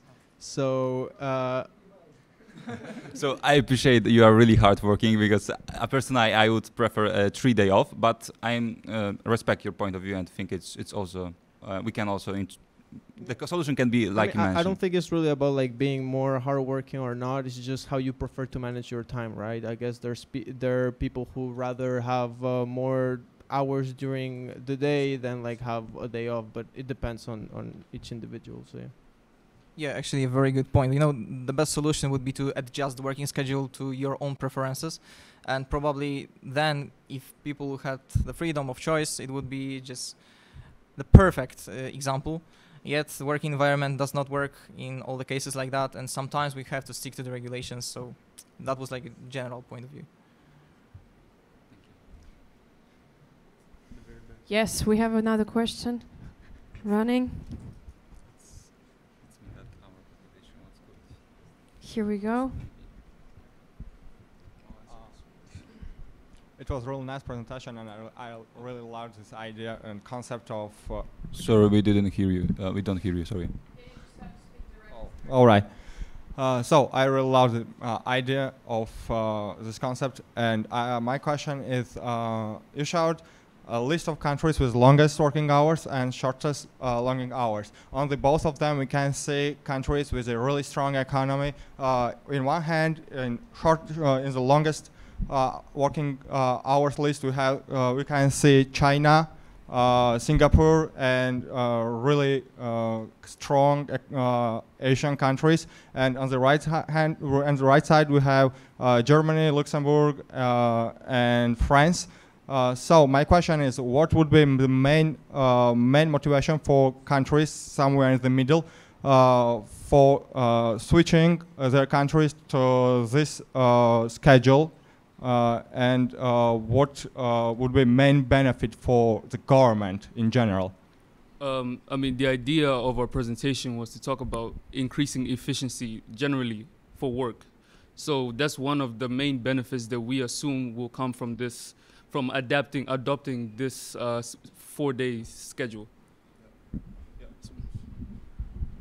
Also, we need to mention that the GDP index is based on quantity, not quality. So it's in the fact China or Singapore is on the top developing country or developed countries. However, it's not that they are really good place to live and to work. I mean, yeah. Did that in any way answer your question?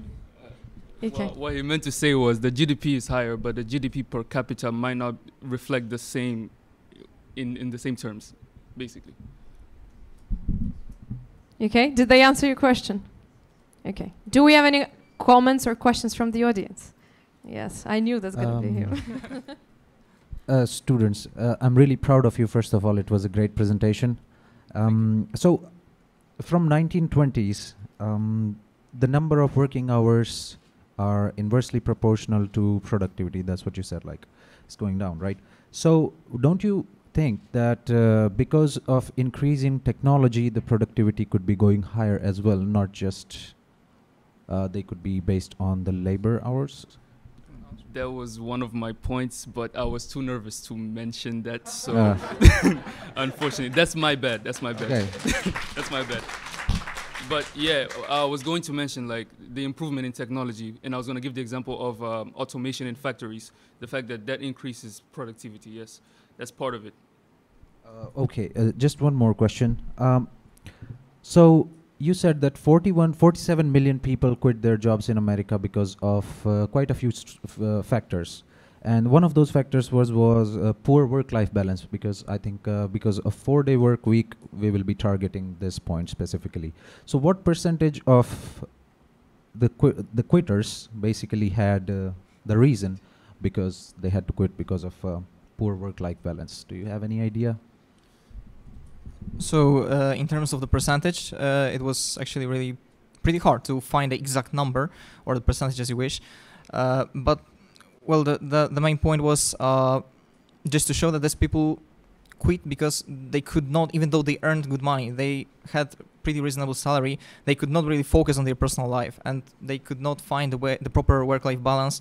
So although they were capable of enjoying themselves after work, they just had only to rest, and they could not afford any pleasures that are connected with their personal life, their hobbies or just family. Their life was only about work. Right. Thank you so much, guys. You're awesome. You're welcome. Thank you very much. What?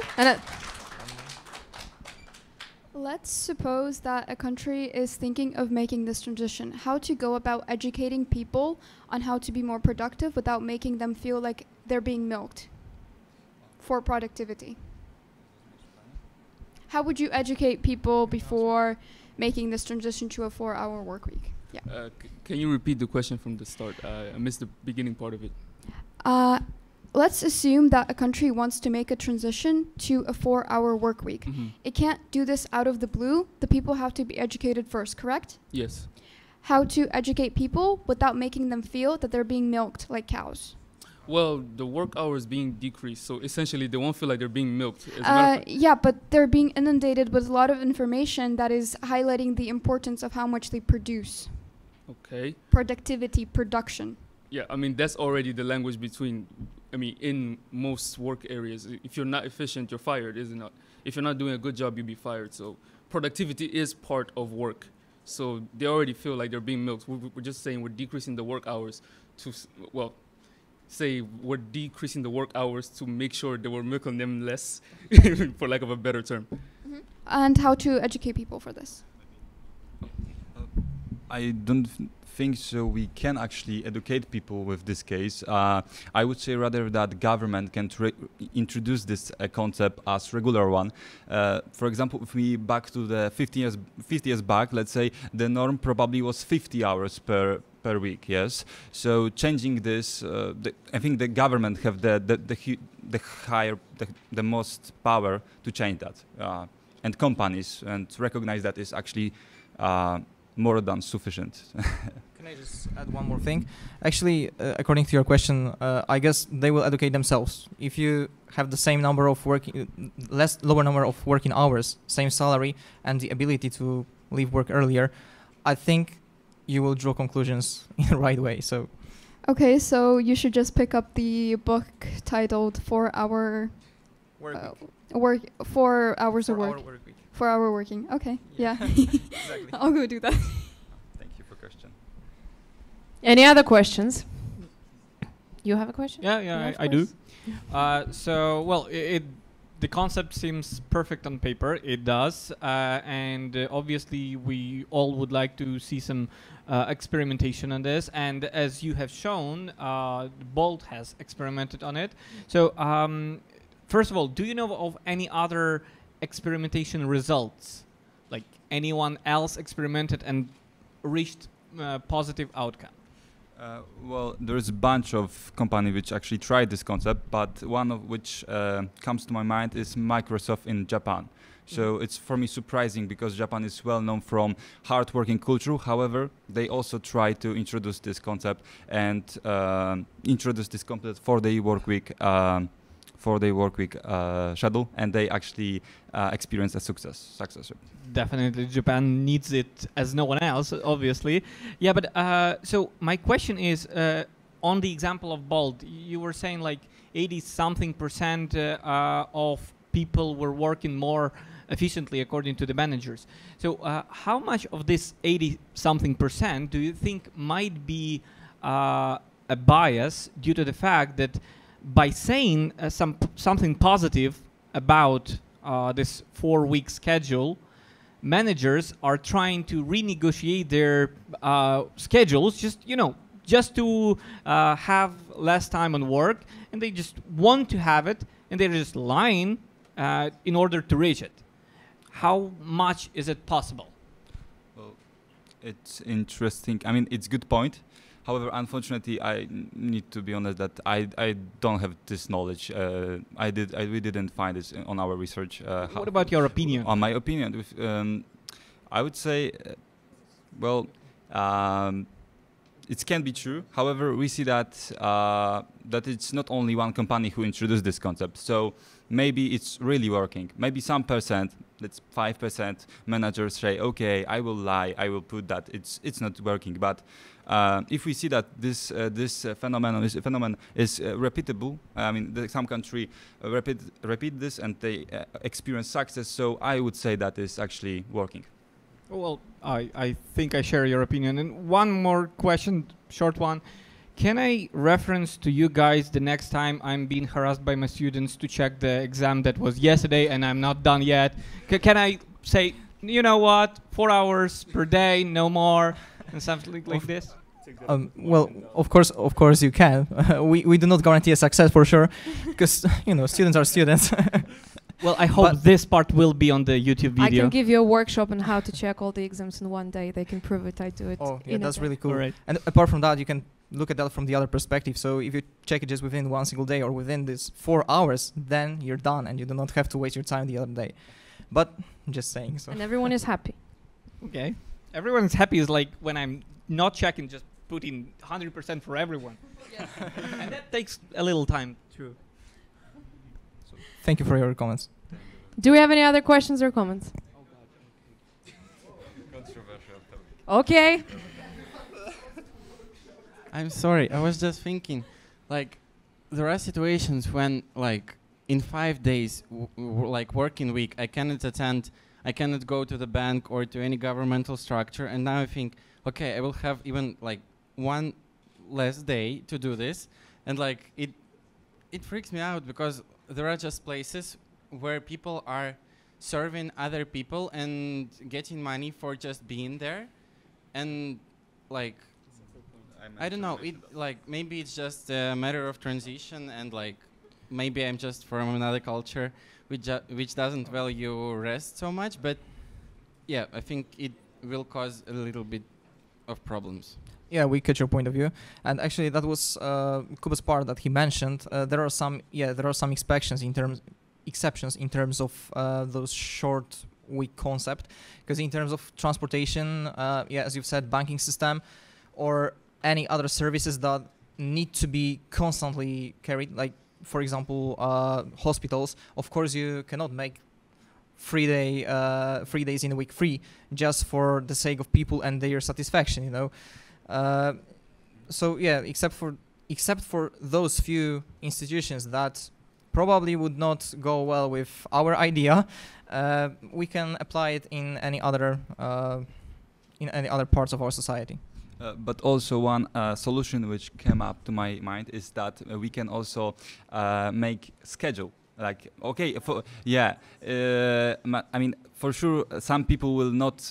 It's not possible in this case, in this jobs, to that they will have 3 days off during the weekend and for a week, but actually they can have 3 weeks in the middle, like Mohammed, my friend, asked about that. Yeah, so it's one of the solutions which I personally will apply and introduce there.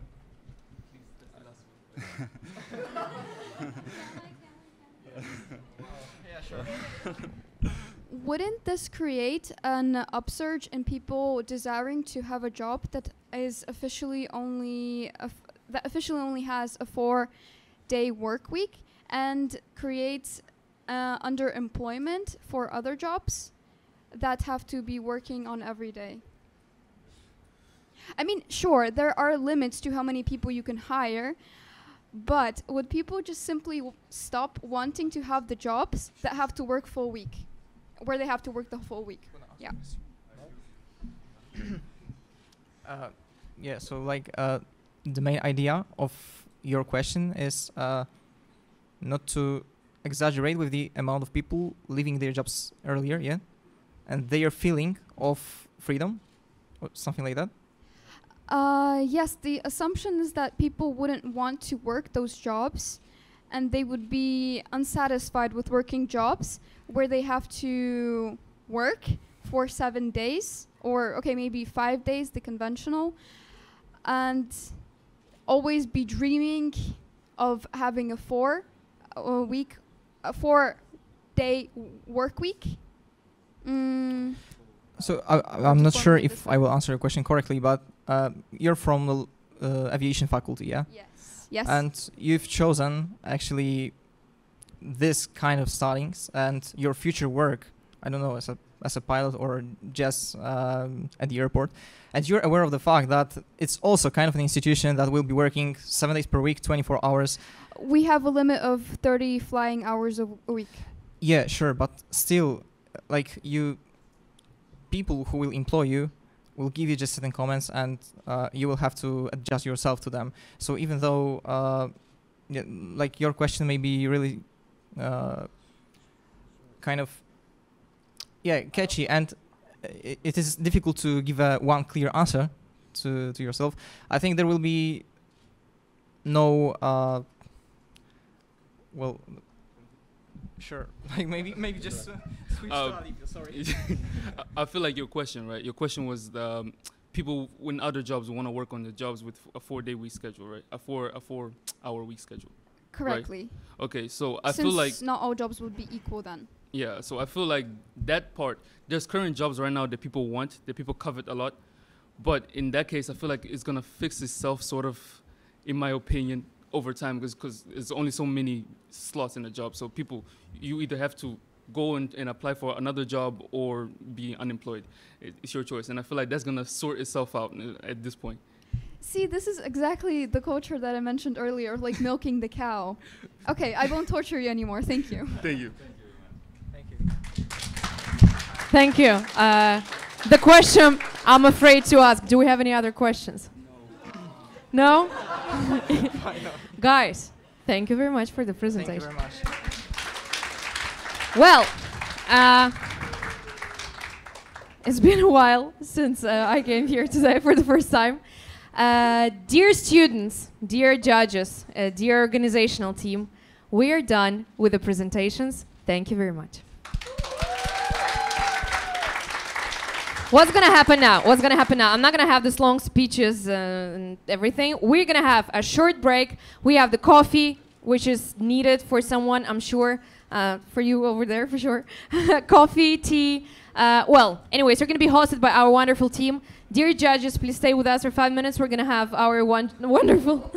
I'm gonna bring you coffee here. Okay, so we're gonna have a break for the judges and then they're gonna go back. We're gonna calculate the votes. Our wonderful team will help you. And one very important thing, during the break or now or after, it's extremely, no, not after. You have literally 5 minutes for that. Dear audience, we're having the Eurovision format here and your votes will be also counted when calculating the final results. You're going to receive the papers that will be distributed by our wonderful team member here. Please take the paper, take the pen, and tell us who was the best out of the best in your opinion. We see you in 15 minutes, and then we're going to have the results, and now the coffee break. Thank you very much. Dear audience, dear students, dear judges, it's been a long way, but we did it. And first thing that I want to say is thank you very much.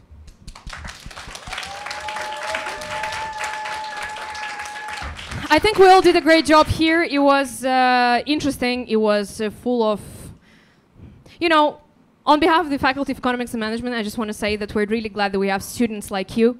Those who want more than others, those who are a little bit more active than others, and I'm looking forward for the next events that we're going to be organizing for you and with you. One organizational thing that I want to say before we announce the results, which are very cool, when you're going to be leaving this room, we have a QR code for leaving the feedback, and we would really, really appreciate if you spend a second of your time and give the feedback to us so we can improve and so the next events can be better. Okay, and we're gonna start. We're gonna do the official thing that we need to do during the conferences. We're gonna do it fast, and prepare your hands for the applause for our great participants. So, one by one, welcome on stage. I'm gonna give you the certificates. I'm feeling so serious right now because I've never done that before. But certificate of participation goes to Karolina Gulevich. Yes, yes, yes. You come here. You come here. To Hubert Olejnik. Спасибо. Thank you very much. And you need to do, yes, you need to go to our girls and they give you the package. Yes. Bogdan Tsiplakov.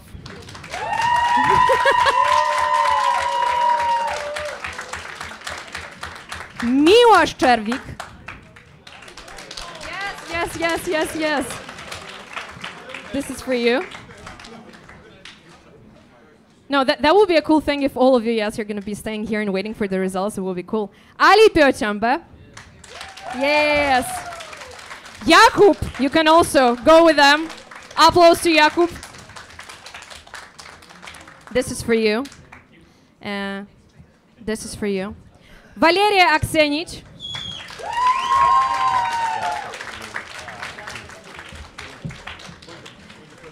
Irina Burchenko.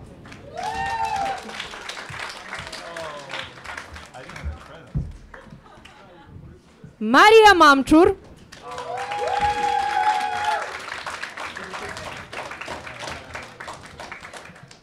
Tuna Haki Basaran.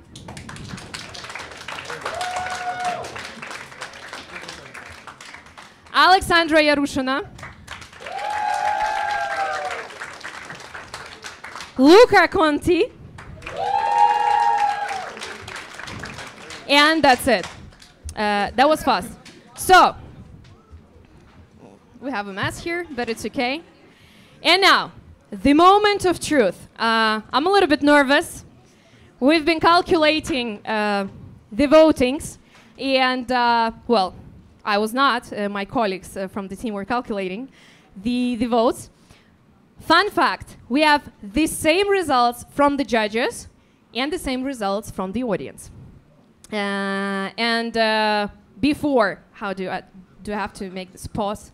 And now, and the silence. Anyways, I just want to say thank you, and I want to say thank you on behalf of all of us to our wonderful judges of today's conference. Thank you very much. All right. Do you want to have a fast word before we announce the winner? Yes. Mateusz, since he was late, who wants to have a word? Well, okay, so thank you for having me. Again, sorry for being late. I want to congratulate all the participants. It was really nice having you. I hope you received both cool prizes, but also an honest and insightful feedback from us. As you most likely could have seen, we have only sympathetic emotions towards you. Laughter is a good emotion, so it wasn't we weren't laughing from you. We had really good time watching your presentations. So really good job. I don't want to be just positive. I think your all of your work can like there is some progress to do. You should can be improved. I think you should focus more on research, more on analytics results, some proven or justified numbers, and somehow relate to that. Because many of your presentations, like majority of them, were like kind of more like an advertisement or popular magazines. So I think you need more stuff like, okay, your presentation was mostly focused on your own research, right? No, all of your presentations were good, but you need these proven facts inside them, so that someone can somehow evaluate your work. You can use the results of others, but you have to somehow connect this with facts found somewhere, either by yourselves or in some other work. Okay? Thank you very much. Anybody else from the judges wants to say a word?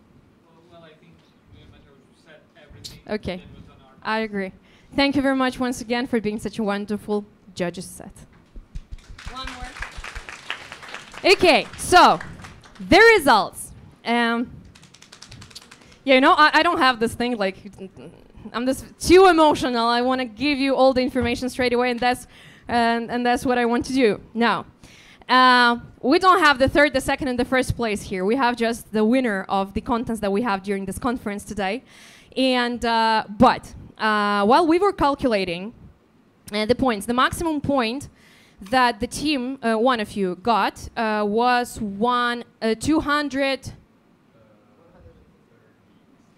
250. 15, yes, 215. And there is one more team who got 210. So technically the difference between the winner and technically the second place is very, very little. Also, I would like to tell you from my side that I'm extremely proud and happy to be a host of today's event. The majority of you are my students, and I just want you to know that I'm really, really very proud of you. Thank you very much. Okay. I don't know, are we doing something? Like Okay. The winner of today's conference is the team that presented a very interesting topic. I'm extremely proud to say that the winner of the conference is the team of Maria Mamchur and Karolina Gulevich.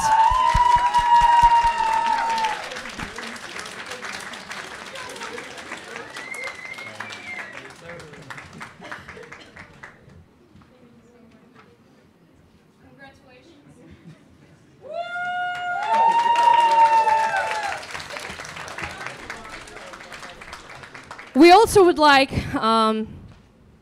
we thanked everyone already, but all of us, let's give the last round of applause to all of these wonderful participants and the crew who organized it. Thank you very much. Well, I guess we're done here. So thank you very much for today. Thank you very much for the event. Thank you for coming. And we're looking forward to the next one. Thank you.